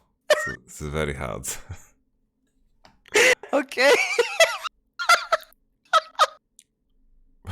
It's really, really rough. It was pretty funny. I don't know if you saw the group draw I showed you. Wait, why we are talking about FlyQuest? They're doing already. They're just connect. Let's give them the respect. Let's give them the respect. I mean, I like Ignar. I love him actually. He's like really good support. To be fair, you could put a lot of teams in the same spot and we would have the same reaction, honestly. I mean, if you put at least Fnatic in it. Okay. Or like some new teams. I mean, Mad Lions, I don't count them out of that group. But I count FlyQuest out of the group. Yeah. You know? It's just tough. Like the way I described it, like I think DRX and Mad Lions have a lot of variance in their play. But even on the worst day, I don't think they're going to lose to FlyQuest. But yeah, best of ones, you know, it is what it is. I just think like Chovy is almost good enough to win against 3 mid laners in this case. So yeah, like Chovy is like, I think lane phase wise, I don't think like Chovy. I mean, I want to remind you that at 2018 Worlds we tried to gank Deft in bot lane and we got 3v2'd. So so I don't think they're ganking bot and making Igrar go free. Carry and Deft are going in, you know. It's like they will Igrar. I have to leave the tower to roam. Yeah. That's just like, yeah, it's brutal actually. Thinking Deft Korea against Wild Turtle and Ignar, like that's a rough one. Yeah, like as I said, their playstyle relies on Ignar roaming, and I don't think they will be able to roam. And I think Doran and Pioshik, I think a lot of people have like a bad opinion of them, which to some degree I can understand. But when they play against players that are worse than them, they are really crush them, because mechanically they are really good. Mechanically they are not bad. It's just sometimes the decision making fails them, and that's why like those moments are very easy to remember as a spectator. They have good ideas as well. They don't have like bad ideas, you know. Yeah. They have good ideas, but they're just they're not like they fail more than they succeed, I guess. Yeah. And then I guess like Top Esports against FlyQuest, we don't even need to discuss, because Top Esports, I think why I think Top Esports is the best team in the world is because like all of the things that you would expect from a team that wins the World Championship, they are doing. Super good 2v2 mid, super good 3v3 mid. They have insane mechanical players. They have good macro. They have like decent enough draft that there's like even room to grow there, you know? It literally looks like IG 2018, no? Yeah, it looks like IG on crack. It's the new IG 2018. It's like just what everyone was aspiring to be after seeing 2018 IG, and then they are that and more, you know? Yeah. And I think Yuyanja is probably like the weakest player there. Like if they had Lumao on this team, I think I would put like maybe all of my money on Top Esports winning Worlds. But their bot 2v2 is really insane as well, though. Yeah, like Sol kill many times and stuff. Yeah. I like in compare like to think like 2v2 bots, like the way I ranked them, I put Ruler Life. Well, I put Loken and Lumao first, and then I put Jakilov, Yuyanja second, and then Ruler Life third. That was like my ranking of like how I evaluate bot lanes, just because of how good Lumao is. And I have a lot of respect for Loken. I think Loken is giga underrated because he's just not like as big of a name as both Ruler and Jakilov, because both of them won Worlds. Yeah.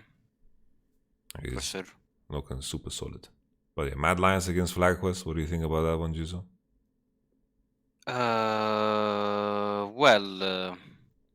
Who's the bot lane, Mad Lions? Karzi Kaiser. They're not roaming even against that. They can't. And the Shadow will be all over mid bot, so it's like I don't think they will have openings to roam either. Yeah, I think that's the only way I'm seeing FlyQuest win. As I said, it's like their trio has to be active on the map. They have to make them go online, you know. But I'm seeing a way to make them go online, and there is not a way. If they cannot go online, they will not win a game, basically. Like people were surprised because I rated Mad Lions highly, but a lot of Mad Lions' problems and also DRX's problems came from the fact that they just didn't have like a good read on the meta. And coming into Worlds, I think that's something that is really solvable for a lot of these teams, because not a lot of things are going to change. And now with the Senna nerf, maybe like Mad Lions are just gonna fucking drop a Wukong again on people's heads, and it will get permabanned the whole tournament or some shit. Like they have some crazy stuff in their pockets. And I have very high opinion of Kaiser, and I think Mad Lions can definitely play the game of the 3 mid laners as well. Yeah, for sure. And I mean, as I said, if Humanoid is allowed to play aggro over there as well, don't think there is a challenge. If like mid and jungle play together early, it's like it's gonna be insane advantage on mid because PoE, unless he's training some stuff, is Azir, Orianna, Syndra one trick. And if I remember what the EU plays, they control mage side and the assassin side, they always can play aggro. So it's really tough over there. Like it's an interesting topic because like Akali is super strong. Like mid laners that don't play Akali, like how Yeah. how period how. Yeah, for me, for example, I did not play because we really followed the meta. It's like I had to add a really gigantic, super fucking strong opinion to play a champion. Yeah. Otherwise, I'm never gonna play a champion. So, like, before I got benched, I already said I wanna play Lucian, Akali, Salas. I thought they were already in the meta. Yeah. And then 1 month later, those champions are being played. Yeah. Lucian got buffed, but since it was TF meta, the moment I played the TF on June, I was the first TF in the world, by the way. The moment I played the TF, I knew already Lucian was gonna be meta because he's the only champion that can 1v2 and just, you know, like pressure the TF at all times and make him not roaming. Like TF, he can't even go like behind and just behind the tower and ult somewhere. He can't even do that because it's gonna be so much low HP. And if you actually have full pressure, you can put a pink or a ward over there and you just go kill him. Like you go fog when the minion waves dies. You have full vision on enemy jungle. You don't make the TF from. But yeah, it's like. But it's from my point of before. In NA, it's hard to do stuff that is out of the meta. Everyone wants to play it safe, so bros. I think, I think in terms of like individual players, like I think EU is lucky that G2 is like G2. Like I think, like when this team breaks up, I think people will realize how difficult it is to achieve something that they have. Like, because the amount of players that can play at the highest level is just more in China and more in Korea. And that is always going to be like an advantage. But what EU always did good and better than other regions was they stayed ahead in terms of innovation. They stayed ahead in terms of approach to the game. And this can sometimes hide the fact that you are individually worse. But then you reach a final and then there is no hiding from the 2v2 mid. That's coming your way. Yeah. I think it's just going to be the same with top esports this year, honestly. Yeah, for sure. Yeah. Okay. FlyQuest, I think we spoke about them at length. Let's hope their bootcamp is going well. Paying off. Yes. Yes. Okay. Last one, TSM. TSM, Fnatic, Genji. Who's the fourth? LGD. Don't tell. Yeah, I was about to say don't tell me LGD, but. You like LGD? LGD? Yeah, I like them. Really? You don't? It's hard to say, man. It's hard to say. Like they have good moments. Like Suning. BTG, dude. Suning, I feel fucking good. Yeah, but you saw the IG series? But that one is so strange. You don't think that series is strange? I mean, IG is strange all over the years. So. It's just like even in regular season, like IG. There was a time where IG looked fucking dangerous. Like I think they were competing for first place. And then, they were. They ended the season second or third, right? Yeah, and then it was just, whoa, what happened here? Yeah. And then sure, in those series, LGD looked like kind of good, but then against Suning, what the fuck? Got completely annihilated. Yeah. So it's so hard to judge off of that. But still, it's like, how to say? It's just, if you come out of LPL and you go worse, you must be good. I think it's just like that. It's weird. I would much rather have an IG, you know. Yeah, for sure. Like in terms, like if I want LPL to do well, I would much rather have an IG because of the caliber of the players. I think what's exciting to me about LGD is Shie. I think Shie is fucking good. I think he's really good. What do you think of Shie here? Shie Illusion. Classic. Yeah. I remember the Shie Illusion. No, I think he's a veteran. No, for how many years? This guy. Many years. He's been around the block. But he's always in the, like, whenever I see him somewhere playing, he's always playing good. Yeah. Like he's never playing bad. So I never have negative things to say about him because he's always performing wherever he is. Doesn't matter where. He's played since he's like always killing someone or whatever. Yeah. Like in World Elite, when they were at Worlds, he was really good. At MSI, I think it was MSI or IEM. I don't know which tournament it was. I believe it was MSI. I think it might have been the one where G2 against G2. Didn't I thought she wasn't that the year G2 didn't get out of groups for MSI, and then COG got second place. Maybe it was. I'm gonna double check. Let's see. Yeah, I can't remember exactly actually. So they lost to Samsung at Worlds in 2017. You remember it was Mystic, Caitlyn meta, and they had jungler Condi, and they were playing. It was fucking Ardent Sensor meta, you know? Yeah. The MSI. Oh, they lost to G2. You're right. They lost to G2. There wasn't. Yeah. You're right. And then G2 and finals. I don't know. This guy always performs on whatever team is. It's like, I mean, I don't have a high opinion of him as Chovy, Shoemaker, all the best mids, right? Caps. And yeah. He's like, but he's like still really good compared to every single other team.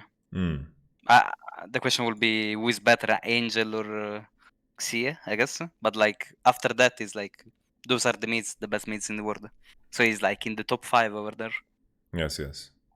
Yeah, I looked it up, and COG actually won 2016. That was the one that G2 didn't get out of groups, and Supermassive was there too. G2 didn't get out of groups, and COG got a lucky draw because they played Flash Wolves. Well, not lucky draw. They actually COG actually managed to take games off of T1 and RNG, so it was not lucky. I don't know. COG actually had a good tournament that year. But how did we get here? LGD, yeah. LGD. Yeah, LGD. But anyway, I think it's like talking about TSM. I mean, it's so hard to say. I mean, against Fnatic, maybe they have actually a chance, or LGD, but Genji is for sure they can't win. Yeah, I think Genji. For me, I put Genji guaranteed first. And then I put Fnatic second, and then I'm inclined to put TSM third, but anything can happen past that point. I just something. But honestly, the group in itself, I think every team can win, no? In that group, like it's actually every team can win every team because it's like best of one, and like the players are so balanced on some sides, like Broken Blade against Bwipo. They're both playing for lane really hard. I don't know how it will match. I don't know. Broken Blade against who is LGD top? Can't remember. LGD top is Lang X. Xiao L used to be called. Yeah, like there is windows against every team actually for TSM to do something. But it's like it's about if they see them. I can see a world where TSM's bot lane performs better than LGD's bot lane, but at the same time, it's so hard to compare because, like, LGD's bot lane, LGD bot lane looks bad against really like insane players. So it's so hard to judge. And then the biggest question for me always is like NA top meta, I think, is really like pick for team always, right? It's like Shen, Ornn, and all that jazz, right? And then Broken Blade decides to play his own way, and he punishes all of these players, right? Yeah. And I feel the same way about Bjergsen, that he's trying to, like, the way he plays is how you described your experiences as a mid laner, where you can play TF and you have prio, because that's what's going on. Like, he plays TF and has prio. He plays Flash Ghost. He doesn't give a shit. No. He pushes. Base is level 4, no problem. Has a good base. Yeah. And he's just like styling on people, blind picking Zilean. And I don't question his ability because I genuinely think he's good. It's just... He gets with my free stuff in, for sure. Yeah. So I just don't know how TSM will manage such a situation, because in the end, with these factors in place, they still dropped games against Team Liquid and FlyQuest. Due to very silly mistakes. Like, legit. It was like TSM. Wait, what was my point? It's like Jensen can play TF with his team that is a not active team and win games because they just free scale for late and I don't know, they just fire cannon, Leech Bane, TF, and this champion scales fine, you know, and they just do the plays when they have to somewhere in the map. And it's like a good champion still, and they can scale for free and everything. But like that should not be possible ever with the playstyle that they have. Like on paper, I think there shouldn't be a single matchup that TF wins 1v1 after 6. Yeah, I can't think of like. It's always 2v2. Always. Yeah, it's always 2v2, right? It's always 2v2, 3v3. Some matchups TF can win. You just stable your jungle and support to play more, you know. And if you have like I don't know, a Pyke and a Lee Sin, then it's gonna be really good. And then sometimes you just make like sacrifices. You just give up waves to like just use the fact that your ult is pretty OP with such a distance, because it's hard to like cover every angle where TF goes.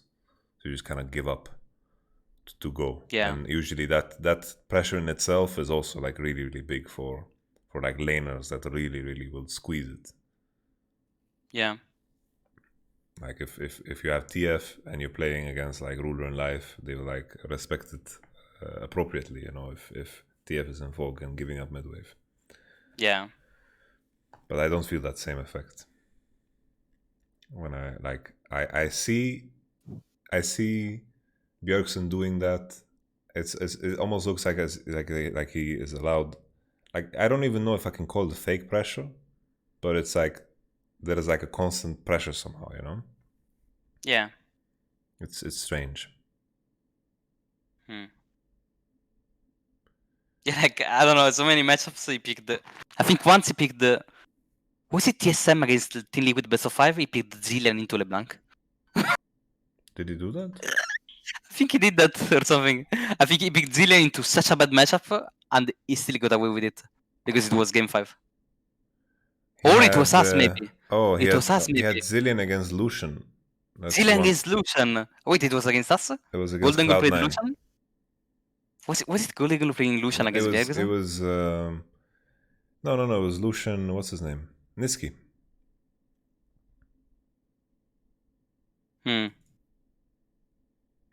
Ah, yeah, Niski, yeah. Was, and then I'm looking at other Zilean games. He lost one against Immortals, Zilean Corki. Zilean against Zoe he played, which is fine, I guess. Zilean against Syndra. Should be hard, but wasn't. Against Yeah, I guess what gives me reservation about TSM, like all of the things that are so good for TSM, they still dropped so many games on their path to get to the finals and win the finals. Like this was the longest playoffs ever for them. They got 0-3'd. Of course, you make changes. They had super changes and so forth. And you know, it's an impressive feat. But at the same time, like they didn't win the finals looking like a phoenix that rose from the ashes. That was like a war-torn, you know, TSM that scraped by. And then maybe if a day looked slightly different, maybe a Team Liquid would be in the final instead, or a FlyQuest would win. It was like still rather close, even though aspects of the game weren't close at all. If that makes sense. Because and that puts my mindset about TSM in a very weird spot. Like they have superior mid, top laner that is willing to play outside of the box, Spica that's performing super well, and a bot lane that started to do better and better, but still they managed to drop games with all of these attributes over the other teams, you know? But anyway, about the NA teams, I think only TSM has a chance, legit. Yeah. Because where Liquid is going into GTU Sunning or Damwon GD Rock. Actually, TSM has the best chance over everyone else. Yes. Like FlyQuest, I think, is doomed, and I don't really know if Liquid can beat Sunning, because GTU, I'm pretty sure they won't, and Sunning is like... Sunning is really fucking good, actually. Like, only if we win is there is Maki Esports, I guess, but... Like Suning's roster is stacked, man. It's fucking stacked. Huh? Like Suning's roster is so stacked. Yeah. Like their rookies. Well, I shouldn't say rookies. It's just this year. I saw them play. That's why they're rookies. I don't remember them from other years.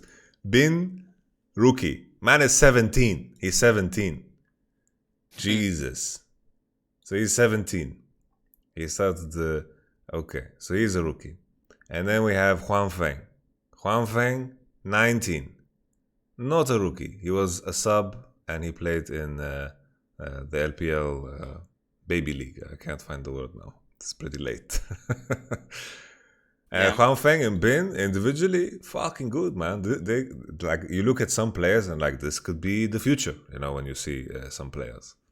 And Bin and Huan Feng, and then they have good additional pieces like Sword Art and SoFM. They know how to win games. And when you bring in rookies, most of the time you just need to have players that know how to win games. And Sword Art and SoFM is that. And I think Angel is serviceable. I don't think he's anything out of the ordinary, but like that alone makes me pretty hyped about Suning. So I think Suning would beat Team Liquid pretty convincingly in my eyes. Yeah. That one is tough. It's only TSM. Only TSM has like a legitimate chance. Yeah.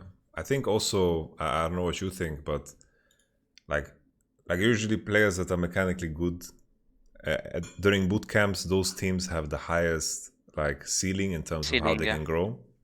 And I think that's the case for TSM too. Like if this bootcamp is going to be super successful for them, and they are the team that is the least affected by the whole quarantine system, and they figured out how to execute on that well, I think definitely TSM has chances to get out of this group. Yeah. Well, everything relies on Bjergsen. The memes are true. It also like puts us in. I don't like to be in that territory where like, oh, if this goes well, then okay, and that's why I just put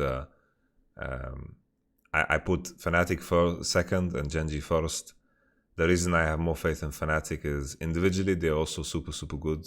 I don't think some of the things that TSM gets away with can be applied the same way. And also, always in the beginning of tournaments, Fnatic like figure out how they want to play. And then it takes like a couple of games until people realize what they need to ban.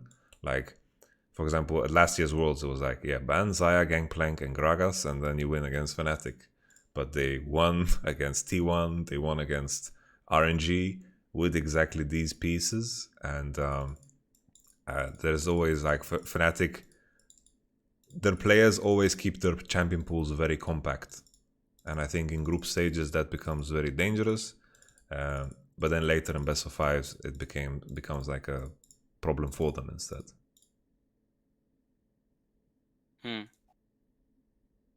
What do you think about that assessment, Jiizuké? Sound crazy or? No, it doesn't sound crazy. Yeah, just...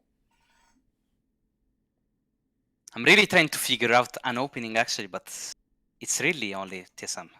Like, it's impossible. Like, we went through FlyQuest, Dragon X, FlyQuest Top Esports, FlyQuest LGD. No, wait, is that LGD? Group D? No, this is Mad Lions Group D. That's Mad Lions. Yes, still, it's like 3 teams almost unbeatable.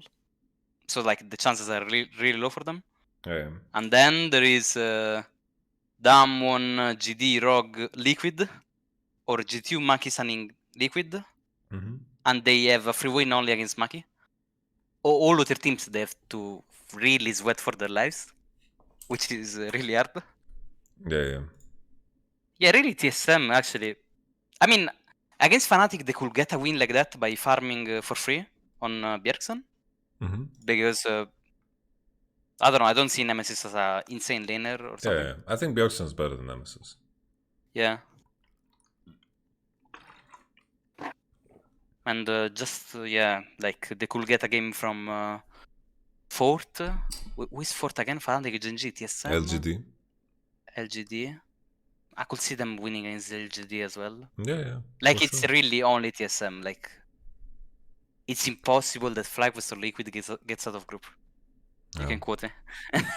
It's impossible. I think Team Liquid is better than Machi Esports. I would say that. I think Machi Esports, they're very similar to Team Liquid. And I think Team Liquid is a better Team Liquid than Machi is. So yeah. that's I think I would put them third. But I want to put on the stream Jiizuké's group stage predictions. So let's just run it through. Group A, who is first? Who is first, Jizu? GT or Sunning, man. Do you believe in G2 best of ones, or are they going to troll it really hard in group stage? That's that's the question you need to ask yourself and answer. I'm trying to picture it. I think G2 first. Okay, G2 first. G2, Sunning, Liquid, whoever it is, Liquid. G2, Sunning, Liquid if they go there, Maki. Okay, Liquid third? Yeah. Okay. And I know there's gonna be people in the comments, what the fuck, man? What about my team? They might qualify to that spot. We're here to, this whole video was, the whole plan was to discuss NA at the most, but yeah, me and Jiizuké, we talk about many things. I get excited to talk to Jiizuké. I want to share thoughts and feelings the first hour, 2 hours we go lean, and then it's like we low down a bit the tone. Yeah. Remember the podcast was like that as well. We talk about everything. We cannot stop talking, and then it's like, okay, let's talk about the schedule stuff. How the fuck do we make timestamps?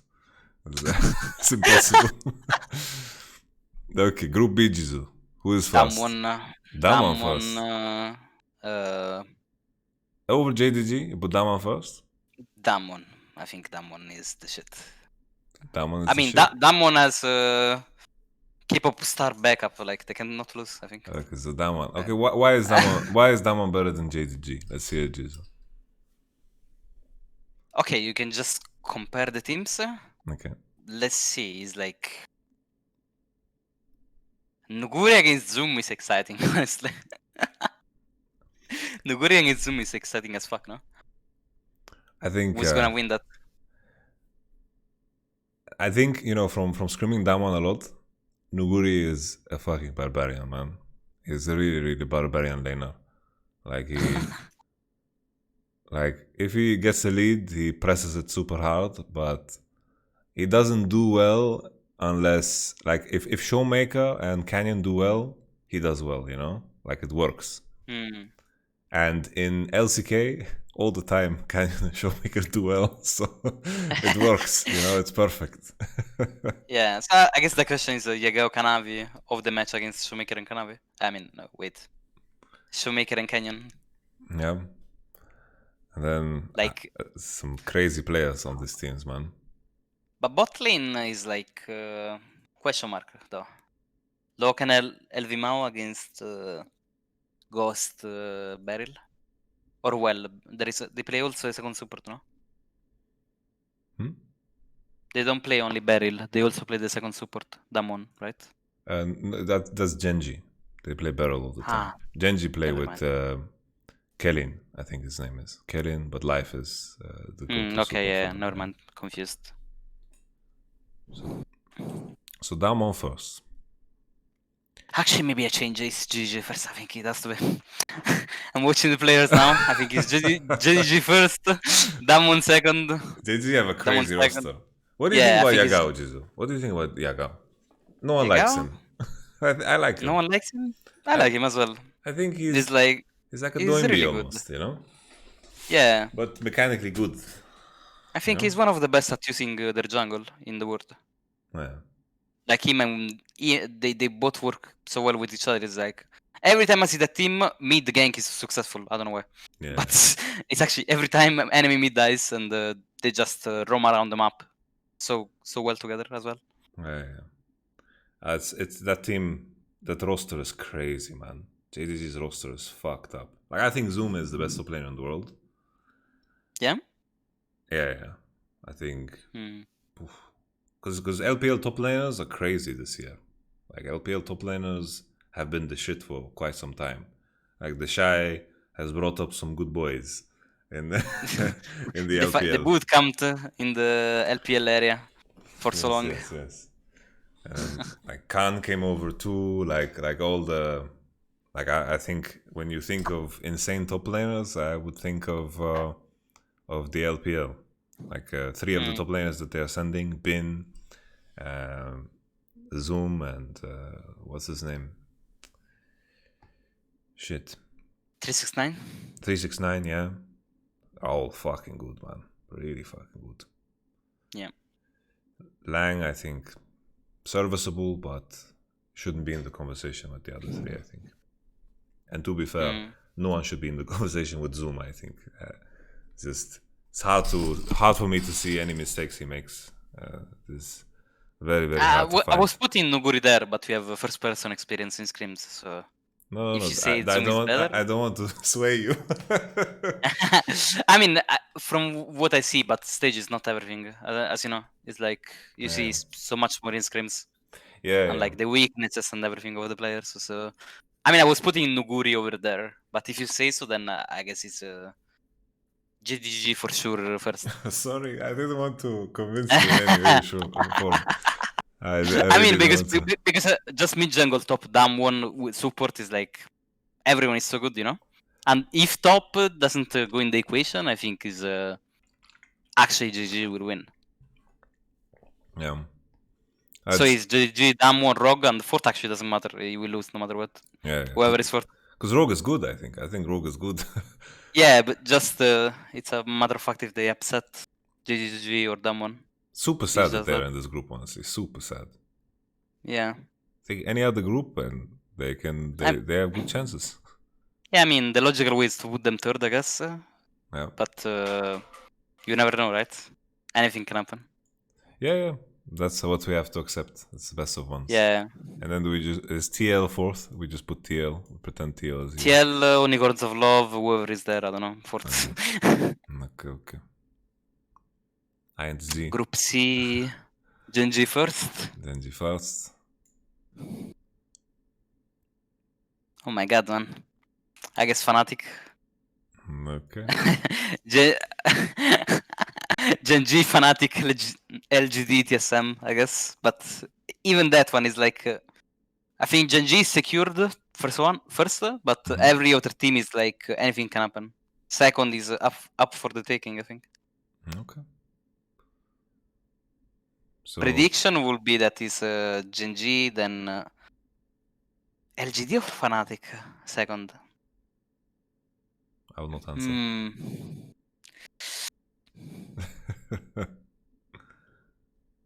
I believe in Illisang. It's okay. Go Fnatic second. Okay. Fnatic second, LGD third, TSM 4. Okay. Everyone hates on Illisang. I still rate him as one of the best supports I've ever played against. It's so fucking annoying to play against this guy. Yeah. not annoying. The fact is that he's playing as me, but he's support. So it's like I have to fight him when I see him, you know. Otherwise, I know this guy will get so much pressure and stuff. I have to fight him. And Rakan is meta now, so. Holy. That needs to be banned, guys. Xayah Rakan might be meta. People playing Xayah Twitch. People are doing crazy things. Group D, Jizu. Group D. Group D.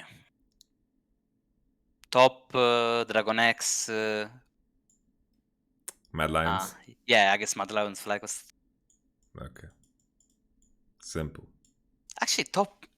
You think Dragon X cannot contest top? I think. Actually, insane mid lane matchup. Holy shit! It's Chovy against crazy mid lane matchup. Chovy against Knight. I mean, I think probably best two mid laners outwards. What's crazy? I in my ranking. Well, I'm gonna ask you for your rankings. I'm not gonna give you my ranking. I'm gonna give you my ranking after, so you don't get swayed by me in any way. Wait, there is okay. Caps, Angel, BDD, Knight, Chovy, Yagao, Showmaker. I'm counting only those that I think are the best. I didn't. Between those 1, 2, 3, 4, 5, 6, 7. About what? Everything? Complete? Complete, yeah, complete.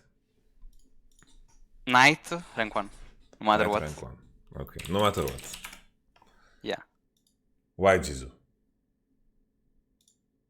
He's gonna destroy you in lane, he's gonna have insane team fighting, he's gonna have insane roaming, he's gonna can play side, can play random ass champions and perform on them.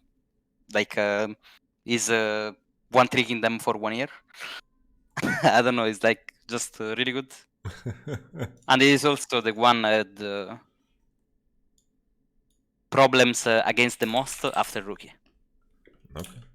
If Rookie was at Worlds, would you put him there? Yeah. You would put Rookie first?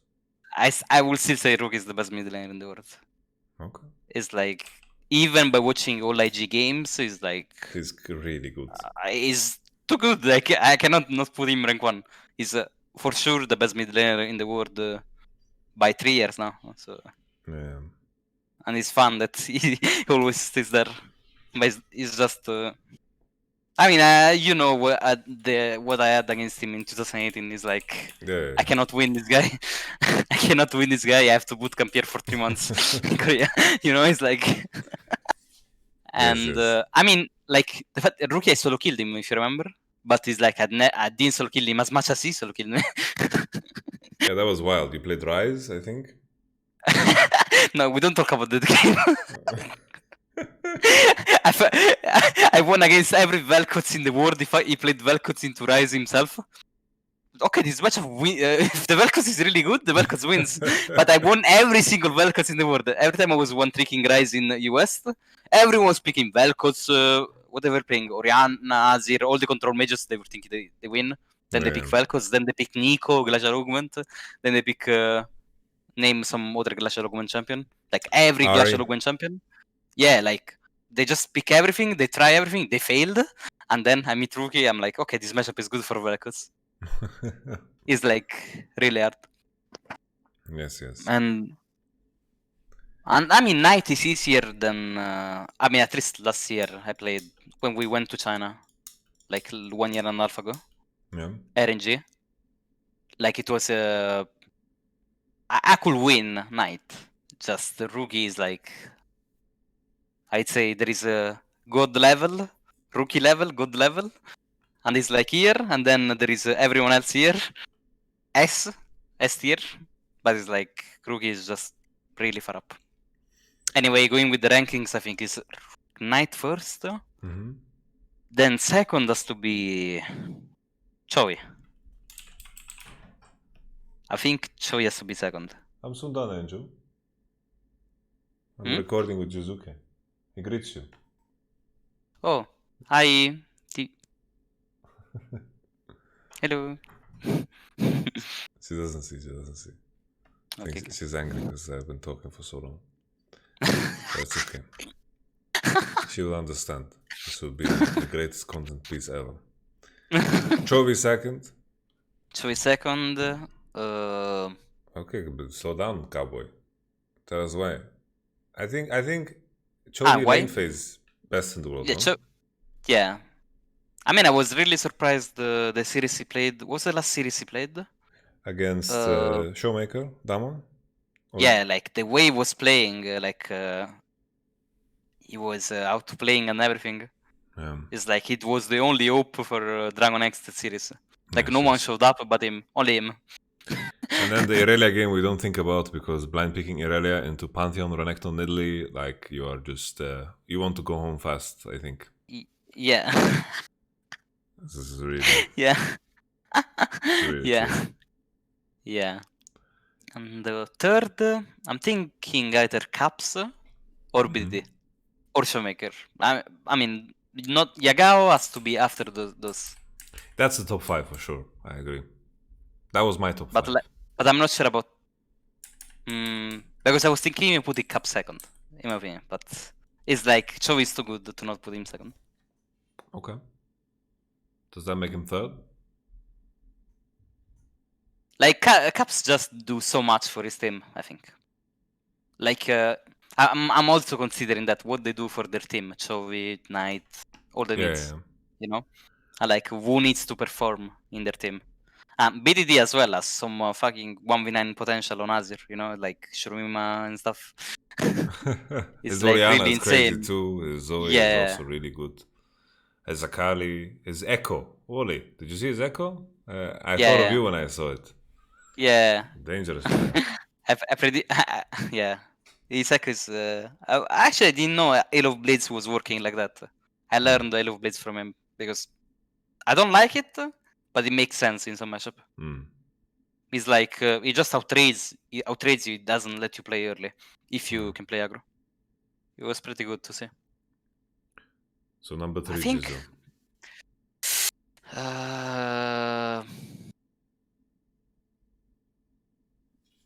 I think it has to be Caps. Caps, BDD, Showmaker. And that's the top 5. Caps, BDD 4th. Yeah. Then Showmaker 5th. Yeah. I mean, they're so good. Like, I don't know. It's like, it's hard to judge all, actually. Fate? Because... let me tell you a little anecdote. Fate described playing against BDD the same way you describe playing against Rookie. Exactly the same words. Yeah. Fate said, it feels like I'm playing against an engine that just positions right, moves right, auto-attacks right. Every decision is just so precise. Yeah. And watching BDD and Scrim, really, it's like that. So, like he really keeps his champion pool compact, but the champions he plays, it's nice to look at. Yeah. I mean, you could put BD even third, right? But it's like first and second, I think is locked, at least. Yeah. Like Knight and Chovy are up there, and that's it, I think. Yeah. I didn't see scrims, so I don't know who will win in scrims. I only saw stage games, and I can see the difference. And like Chovy is almost always ahead. Yeah. and Knight is almost ahead. Only against Rookie he struggles actually. Yeah. Like sometimes he wins, but sometimes he struggles really hard to win. But again, like Rookie can win against everyone, but also like so sometimes he gets so killed randomly against low tier teams, you know. But yeah, it's I'd say actually it's BDD third, Caps fourth, fifth Showmaker. Okay. I think something that people don't appreciate as a viewer is the situation of your team forces different things out of you. Yeah. Like there's the world. Like Chovy is a very unique case where he is forced to do super much in some situations for DRX. Yeah. Same thing for BDD. And I assume why you put Showmaker lower is because he's not pushed to that extent because of how good his team has been regionally. Yeah, exactly. I was saying exactly that is like I put like I started the argument like that is what's their skill, what's their status as like what they do like around the map and like what are they good at, but also in the end, like the end result, what they do for their team compared to everyone else, you know. Yeah. And like I wanted to put Caps third also because I think Caps are carried a lot of games. Yeah. But yeah, I think BDD is also carrying so many games. Like when Ruler can't, BDD is the like they go cold, you know. Yeah, like the amount of MVPs he racked up, like he had the most amount of MVPs in the whole split. Yeah. And like I think the issue of Genji is just it's weird to put it like I put it on two things. I think sometimes they make panic reactions on how they should approach the game when it's not necessary. And also Klid is very inconsistent in his like level of performance. Like Klid can be like a great jungler or like just farm every camp playing volleyball, and it's very absurd. Yeah. For sure, it's like you have to also consider like because you consider everything, you also consider the jungle they're playing with, you know, and you can see just so much difference. Yeah. Like if you put I don't know Kanavi against who Showmaker is playing with, or I don't know Genji, you know, it's like at their actual form right now. I'm not saying they're bad players, but their actual form is just worse than the other, right? So it's like in their actual form, they're just performing worse. So it's like hard to judge the value of a mid laner, I'd say, if it makes sense. It's tricky. It's definitely tricky. Like I remember Klid was really good in spring, and also in SKT, he was like, for me, it was one of the best, really. Yeah, for And sure. in summer, he lost himself a bit. And I think same for like Damwon. I think POC at times is so fucking good, but at times is also I don't know where he is. Yeah. But at It's times odd. is really insane. Because that's like the story of a lot of the junglers in LCK this year, which is very odd. I can't quite put my finger on to why that is, but I think also as the region is adapting to like really like raising the level of activity, I think a lot of that falls on the jungler, and that's why I'm so impressed by the junglers that do so consistently well, because jungling at that level is incredibly hard. Like you take the wrong camp at the wrong time in a game between like JDG and top esports, and you will feel the pain of that pretty hard, and you need to do something significant to gain that back in a lot of cases. Yeah. Because Kasa Kanavi are so fucking impressive, I think, because of this. Yeah. And I think Canyon just found a super high level of consistency throughout the entire split. Like Dama lost 5 games. 5 games in total. It's crazy. Really, really crazy. They almost broke the record. Dude, the Cloud9 lost 2 games in spring. Yeah. One against TSM in the split and one against us in playoffs. And then they didn't even qualify to... No, they qualified to playoffs. What am I saying? But they didn't go Worlds next summer. Yeah, it's wild. Do you want to do 6, 7, 8, 9, or we don't care about that? Nah, I mean, it's the teams that I said anyway, right? It's like who do I miss? Sunning, GD. Yeah, Sunning, GD are the other team winners, and I don't know. I guess like maybe Honorable mention, you can put Larsen after that, I guess. Where does Bjergsen find himself in this?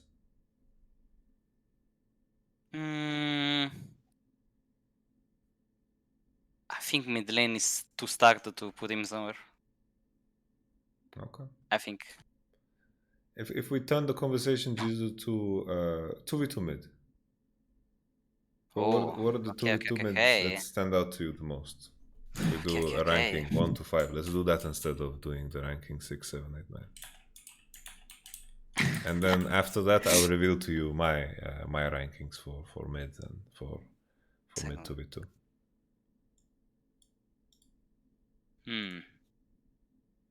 You did a ranking for 2v2 mid? Yeah. Like instead of doing top 20, I did top 5 in each position, and then 2v2 mid, and then 2v2 bot.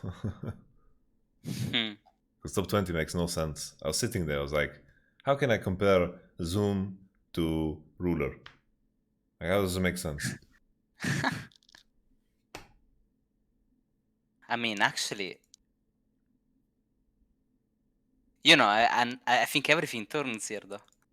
Yeah, that's completely normal. Because I think Jiizuké and Canyon are one of the best ultimates. Yeah, for sure. So it's like really out there. While I position Jiizuké 5th, but not because he's worse than the others. It's like the others just are so outperforming way harder, you know.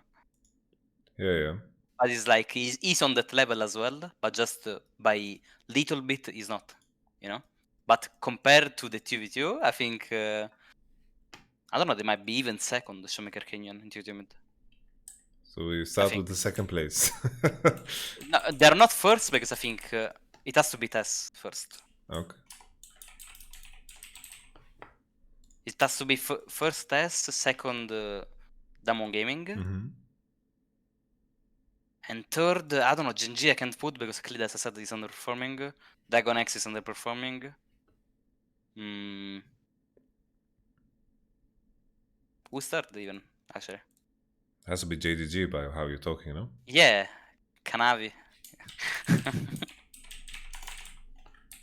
Yeah, Fourth? actually, Yagao Kanavi has to be third. Yeah. How about fourth? I did not see much Capsiancos with you, did you? I think it was definitely like a big vocal point for them throughout the year. Yeah. Yeah, but what do you think about Capsiancos against Chinese or Korean 2v2? I think the 3 2v2s that you mentioned, I think they have a big disadvantage. Advantage, I mean. Disadvantage. Like GTU has a disadvantage against. Yes. Okay. So, because I think the 3 2v2 mids that you've mentioned can't be compared to anything else in the tournament. Yeah. Like I think it's actually there in their own tier, and then there is everyone else after. So it's like not even rankable. It's like they just it's their playstyle. They work around that, you know. And it's like when you're actually that's your why you win games. Is like it's unparagonable, or how you say it? Uncomparable? Uncomparable? In Italian is imparagonable, so I was like translating Italian to English. Uncomparable, it's okay. This is. Yeah, those three are for sure the best. After is like whatever ranking, I think. Whatever. Yeah, like I mean, it has to be still some of the best teams, just because yeah, Dragon X or Genji or Jizu, but it's like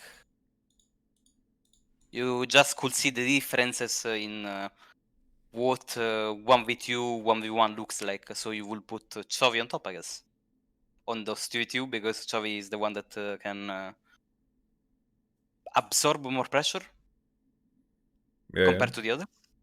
Yeah. So where would you put DRX? Fourth? But then it's fourth, I guess. Okay. I'm fifth. Not sure Genji or G2. I'm gonna go with Genji only because you said Fate cannot play against BD. Okay. Yeah, like it's weird because mine was I put Jankos and Caps fourth, but there are arguments for not putting them there. You know? Yeah. Like, Yeah, as I said, after 1, 2, 3, is like there is not even 2 ranking, I think, because it's not much to discuss about. yeah. It's also like a bit of a weird conversation because if we did like who have the best 3 mid laners, that honestly drives Knight and Karsa a little bit down for me because of Yuyanja. Because I think Beryl and Luma are better. If you do 3 mid, holy shit. The supports are stacked, really. Oh my god, man. Yeah. So you have like Life, Klid, Lumao, not Klid, sorry, Life, Korea, Lumao, Beryl, Yeah. and fucking Yuyanja. It gets pretty wild there.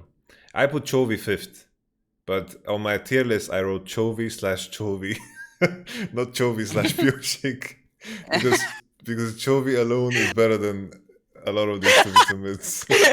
What exactly I said? Yeah. Who absorbs more pressure? Yes. And BDD for sure, you can view him the same way. Honestly, that's very fair. Yeah. But yeah, 3v3 actually, FlyQuest could be in the top 10. Legit. I mean, I think Ignar is so good, honestly. Best. He has to be the best opportunity. Over Core JJ? I feel pressured by Ignar. Core JJ, I feel pressured because he's a good player and I cannot treat him as other supports, but Ignar is unique. He's Illisang. Yeah. Basically. I think. So I feel more pressured by Ignar than I feel by Core JJ.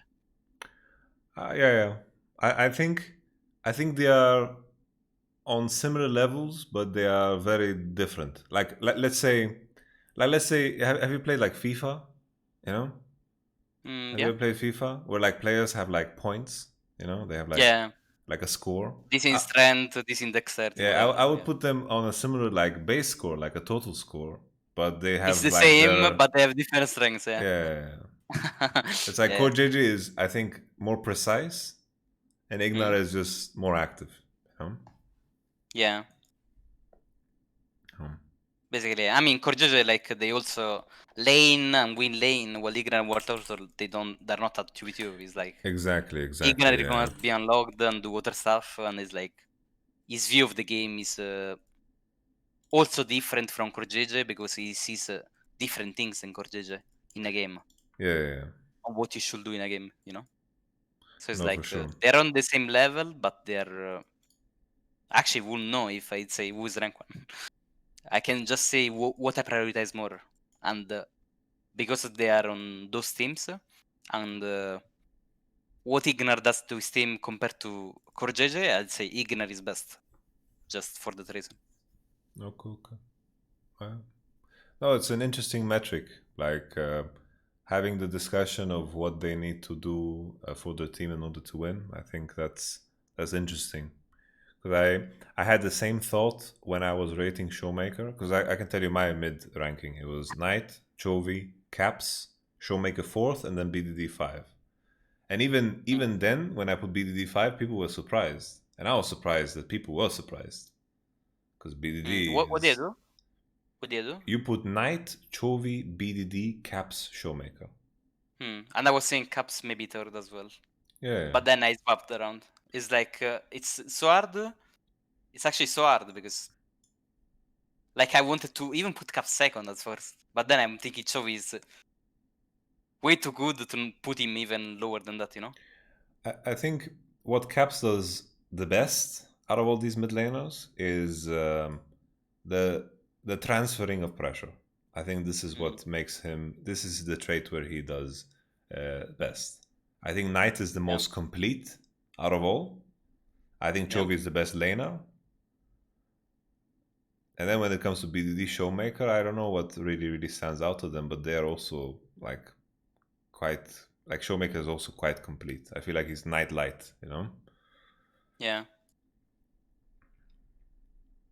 And then BDD is just impressive. It's just good lane phase, similar to Chovy.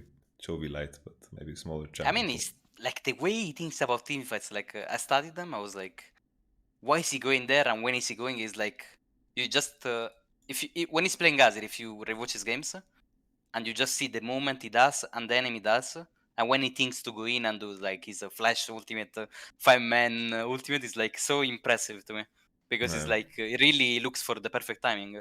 And if you play Azir yourself, you know that finding that perfect timing is so hard because it can be int or really good, you know.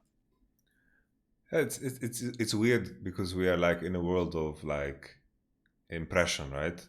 Because I have a very similar impression. I just feel like he is one of the most focused players that I've ever seen.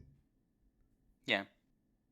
Because I know, for example, in your case, sometimes you as a player, you trust your intuition, right?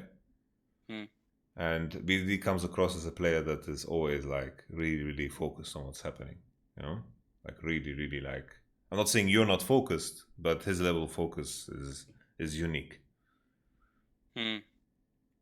What do you mean by focus? Like calculative or like the way, like when I watch his lane phase, so like watching a scrim, watching his lane phase, it's like his position. Like for example, if he plays Orianna, right? I think like Orianna is probably like the best measurement of how like a player lanes, because it's so like obvious. Like you see it right away, like how they just move, because it's so painfully obvious. Or like a Zoe as well is also good. A Syndra as well. Like you just there's so much skill expression in lane, and BDD is just so precise. It's like it's so hard to crack it, you know? Yeah. Because like the scrims between you and Rookie, right? Even those games, like they turned super bloody. Like as you mentioned, sometimes you killed them, but sometimes he killed you, but they were super bloody. Because he's also intuitive player, as you call it. Yeah. It's like he was all leaning, but then he thinks he's winning, but then something happens that he did not calculate, and fuck, I'm dead, you know. And it's the same way that when I was all leaning and I was trying to solo kill on that timing, something happened. Like I don't know, he flashed my spell. I don't know, something, you know. Like I'm calculating in my mind and I'm going on. I think I'm gonna win this no matter what, and I'm going in and just playing it out. But then I don't win in the end. But yeah, I don't know. BD just impressed me with the Azir stuff. He's like really teaching you how to play Azir. And like, it was my point of referral when I was watching builds and how to play Azir, basically. Like, yeah. Chovy also impressive Azir, actually. Yeah. I like Chovy Azir. You told me Faker Azir is the best, though, over everyone. I think... At least laning phase-wise. The crazy thing about Faker Azir was not necessarily lane phase-wise that it was the best. It was just the amount of pressure you feel from playing against Faker in terms of... Like people think Azir is some fucking lane champion, like that you just scale with, but Azir has super much gank pressure, you know? And yeah, level 6, you are, yeah. and Faker really got into the head of every mid laner when he was playing Azir, you know? And that's like completely different like skill in contrast to this. I interpreted only this one is like every mid lane went TP on Azir. Faker went like so surreal. He refused to go TP. He's like, I'm gonna get a base no matter what, I don't care. Yeah. It's like, I am fucking Lee Sin mid, come. I fucking knocked him into you, you know? And SKT were winning a lot of fucking games like this. Like Faker Twisted Fate and Faker Azir was really, really like good. And you had to like, to beat SKT, you had to ban them. You just had to ban them or pick Azir. Like Azir was really, really like big meta in LCK. Like it was just fucking pick every game. Like people didn't believe in the Orianna meta that was happening in Europe over here. And then eventually people started picking Orianna into Zoe only. Because people didn't like Azir into Zoe. Yeah. But BD was still playing. Yeah, BD was playing. But even like then, for me as well, I was thinking it's still a skill matchup even then. Yeah. Like it's not like losing at all.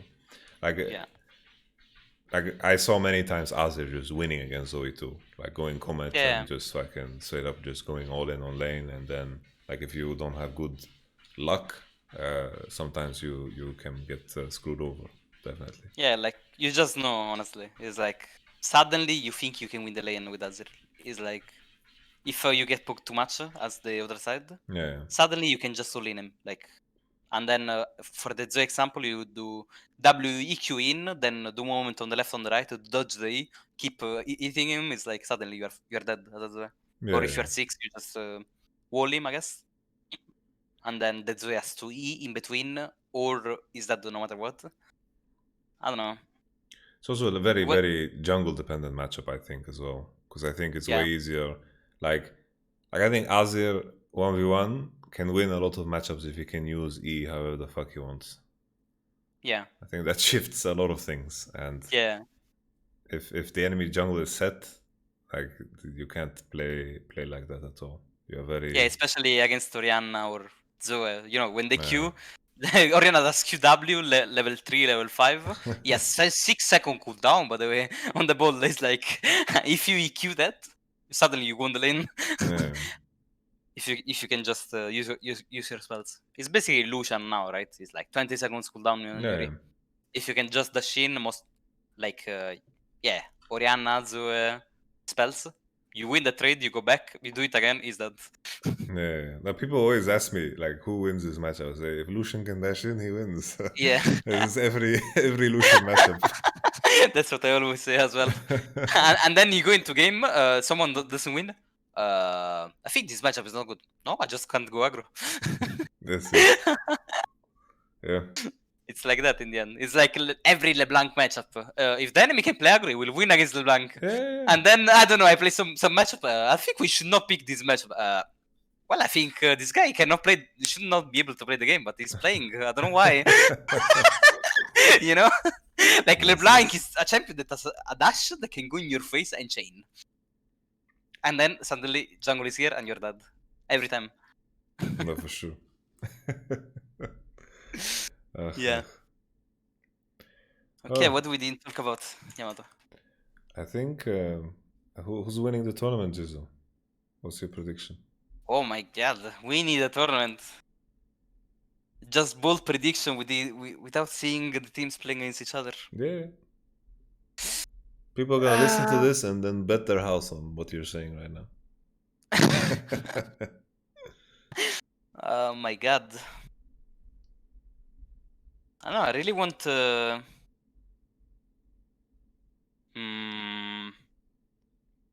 You really want? You biased or what? No, I'm kidding.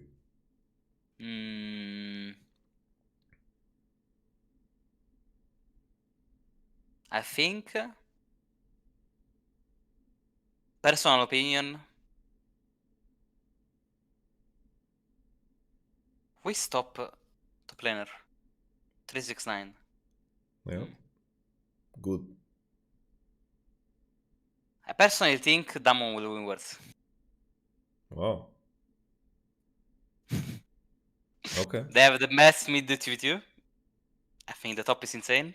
Bro, you put NightCast first mid 2v2. Yeah. Now you abandoned them? But I think Nuguri is better than 369. Okay. And support, they have a better support than one. Yeah. So like the mix of everything, I think Damon is gonna win Worlds. Okay. You just And see them as the most complete team. Yeah, and second and third will be top or a miraculous G2. If they're actually, I don't know, super fucking good, bootcamp or whatever. And JDG is not in that picture for you. I mean, I didn't even put Dragon X, Gen G, GD, is like so many teams. But in my opinion, is either going to be Damwon first, top second, third G2. One of those three is going to win. Okay. You know what's crazy? Is But I think it's also crazy to say that Damwon will win out of those three. Yeah. Or like not even putting GD there. I think Damwon will win. Don't know why. I think they will win. Okay. I think what's crazy about how the group stage is because JDG and Damwon being in the same group means that the teams at Worlds, in order to get to the final, need to beat one of them. And there's a chance. No, but wait. Top Esports, Dragon X, same group. Dragon X is second.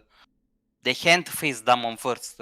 So who's that does Damwon face? Is that rule still in place? That you can't face your own region? I actually don't know.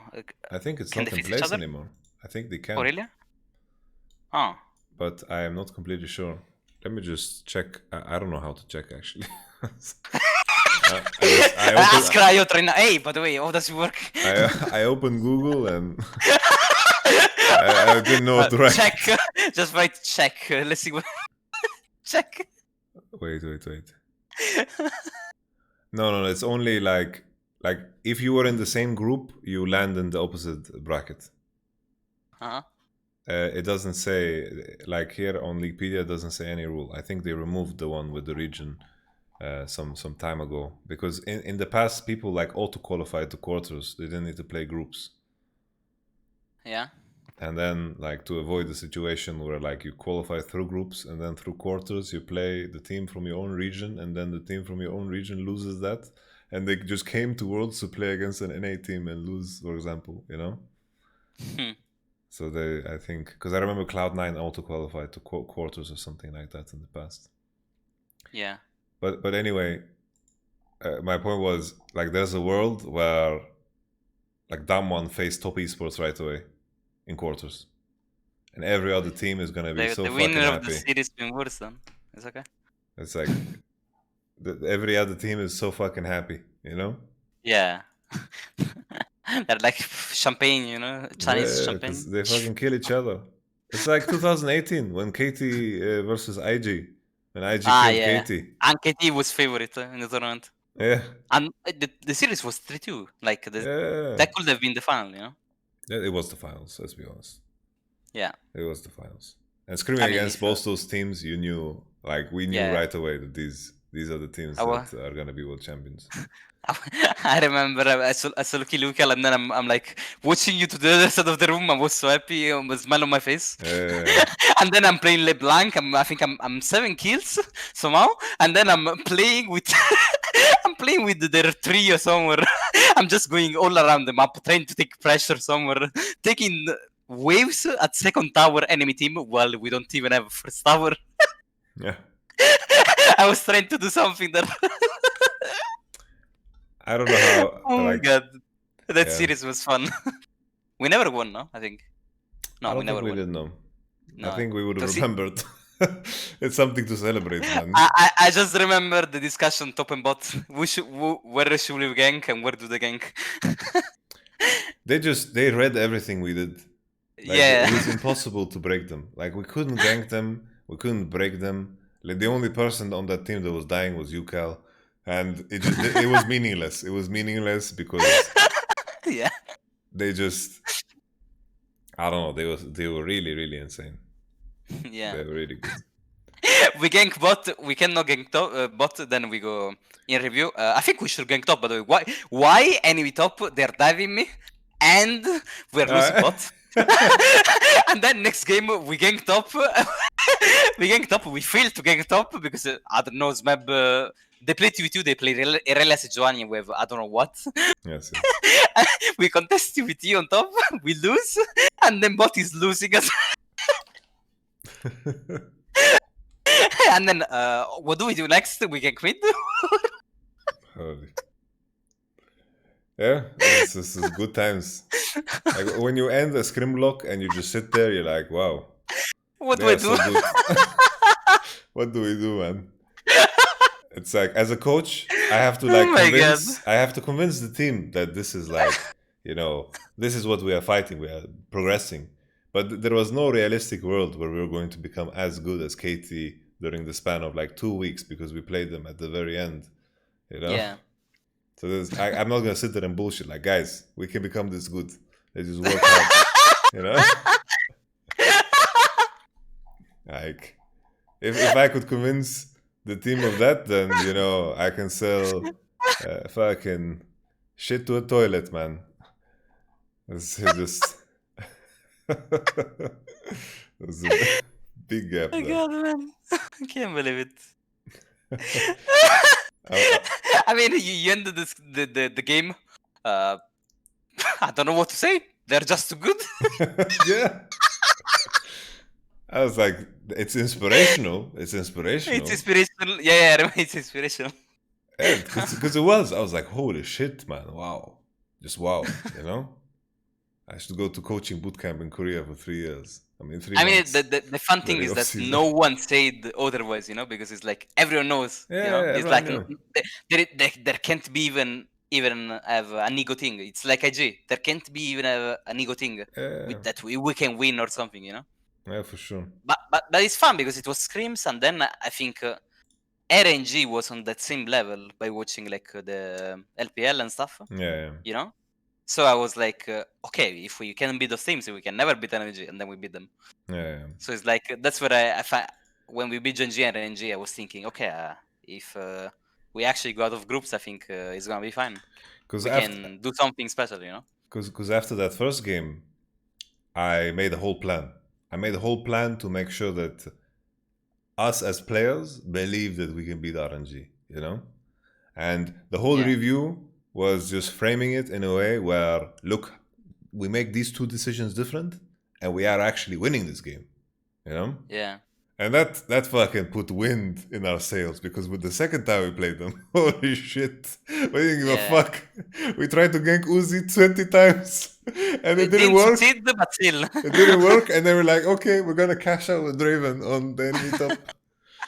Holy shit. Yeah, I mean, the first game we played, I remember I was like, what happened that game? I played Azir, we had Azir Kindred Studio. Jiizukés wanted to play Kindred, I don't know why. Honestly, I don't know why. It was really tropic. Like, we tried to gank Irelia. I even argued with him on stage. Didn't he have Negatron and Cloth Armor, this guy? He was a fucking tank. Yeah, he did. Oh my god, we tried to gank him, he doesn't die, man. It was like, we knew Karsa Gragas was like, we picked Kindred into Gragas, Urgot, Tristana. Like, it was a tragedy. Yeah. It was really, really a tragedy. Dude, he fucking bought, when we ganked him, he had Duran Blade, Null Magic Mantle, Ruby Crystal. he had so much HP, there is no way we kill this guy, you know? I think the reason he built like that now is because they got First Blood bot. They got Uzi got First Blood, and he's like, I'm sitting this one out. I don't need to do anything. I was actually so sad. I was winning so hard that then we ganked the time, and it's lost. That was, what's it called? I wanted to tell you what the first game of Worlds group stage is. You want to guess? First game of group stage? Madeline's Liquid, no? No. First game of group stage, not planes. I will tell you. Top FlyQuest versus Tobias. Oh, you almost guessed. Shit. Yeah, it was either the best match, top against DRX, or top against FlyQuest. Yes. One of those. And then the same day, Daman plays JDG. That's fucking crazy. And then TSM versus Fnatic to end the day. That's hype. TSM. Actually, it will tell a lot of things of that group. Yeah, I think it might decide the group. Yeah. Because Genji play LGD the same day.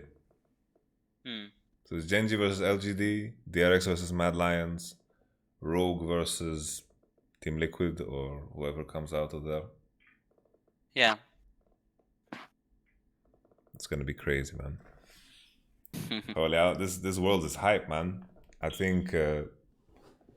Well, to be fair, I guess I'm trying to think back at other worlds if we had like so many strong teams that are coming into it. I guess the IG Worlds here was KT, IG, RNG. Those were like the three teams everyone was scared of. And then Genji. But Genji Gauntlet was very weird. Like, it was very weird to like research Genji. I didn't think what so was it last year? FPX, G2, what else? RNG, SKT.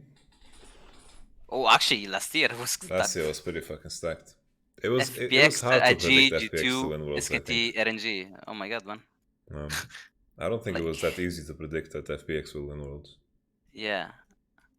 I mean, I think if SKT met FPX, I think they would have won. What do you think? I think if I think you actually they would have won because I see more discipline in Faker and Clid, and they had insane personal performance against that Doimbi and that Tian that they were playing for 2v2 mid and roaming, right? So I think if they actually faced them with that current state they were, Faker and Clid, I think they would have won. I was very don't surprised think- by SKT this Worlds though, because I think when they qualified to Worlds, I think the way they beat everyone, I was like, this is a crazy fucking good 2v2 mid. Yeah. And then I at thought Worlds, they I would- didn't see it at all. Yeah. They just kind of waited everyone out, and they had really, really good lanes. They played like they played like Team Liquid, but they had like the best laners in the world, I think. Yeah. And then G2's approach against that team was like, we're just going to make sure that we outscale them, and it doesn't matter if we are behind on gold. SKT is not going to close out the game. With Pike, it doesn't matter. Did they even The pick Pike Pike? ultimate I was think... broken. The Pike ult was broken. But No, but anyway, it's Pike is MSI game 5. Yeah, you're right. Wasn't it game 1 as well? They played it game 1. Pike was game 5. I think maybe they played it twice. Like that wasn't the first time they played Pike. SKT, it was game 5, and then it was best of 5 Europe against Schalke, Origin, whoever Nukdak played in. They played in game 3. Okay. So only 2 times? Got banned the rest of the time? I think so. I think so, because they played a weird fucking comp. Oh. Pike, Sona, something, I don't know. They picked really weird Pike stuff. Morgana. Pike Morgana, that was Pike bot. Yeah, Pike bot. Pike Morgana bot, and Caps played the Pike, and Nyankos played the Morgana. Yeah, Zyrakan mid. Yeah. To counter the Sona Taric, or whatever the fuck it was, Sona Tam. I don't remember, Sona Tam or Sona Taric. Sona Taric. And then Nuktak did his thing that he did to me as well. He picked Yasuo. Yeah. Yasuo against Zyrakan. Yasuo Yasuo against Zyrakan. It's so fucking bad. Yeah. The reason I say he fucking did that to me too is because he told me in game 5 against Origin, pick me Diana. It's good against Braum. He completely fucking ran it down. Holy shit. Pick me Diana. Wait, Diana was meta or what? No! He didn't play Diana for months! Pick me Diana! It's just one angle. Diana, this is Diana angle. I did really, really good gamble in game 5. I was like, we banned Kalista every single game. We're not gonna ban Kalista. And I think enemy's gonna first pick Braum anyway. We're gonna pick Kalista into Braum, and then we're gonna pick Trash, and Braum win streak in this best of 5 is gonna end. And we're gonna ban one of Jiizuké's mid laners, we're gonna pick the other. And then I wanted to rotate Victor and Kalista, and then Nuktak looks at me, he's like, Victor is not good against Braum. I was like, dude, it doesn't matter. He's like, no, I want to pick Diana. I was like, what do you mean? And then Jankos looks at me, he's like, I think we should pick Gragas. I'm like, why do you want to pick Gragas? Elise is open. Elise is really OP. And he's like, Gragas won every game in this best of 5. We have to pick Gragas mid or Gragas jungle? Gragas jungle. And then we go Gragas Kalista, and then we go Elise Victor. And I'm like, holy shit.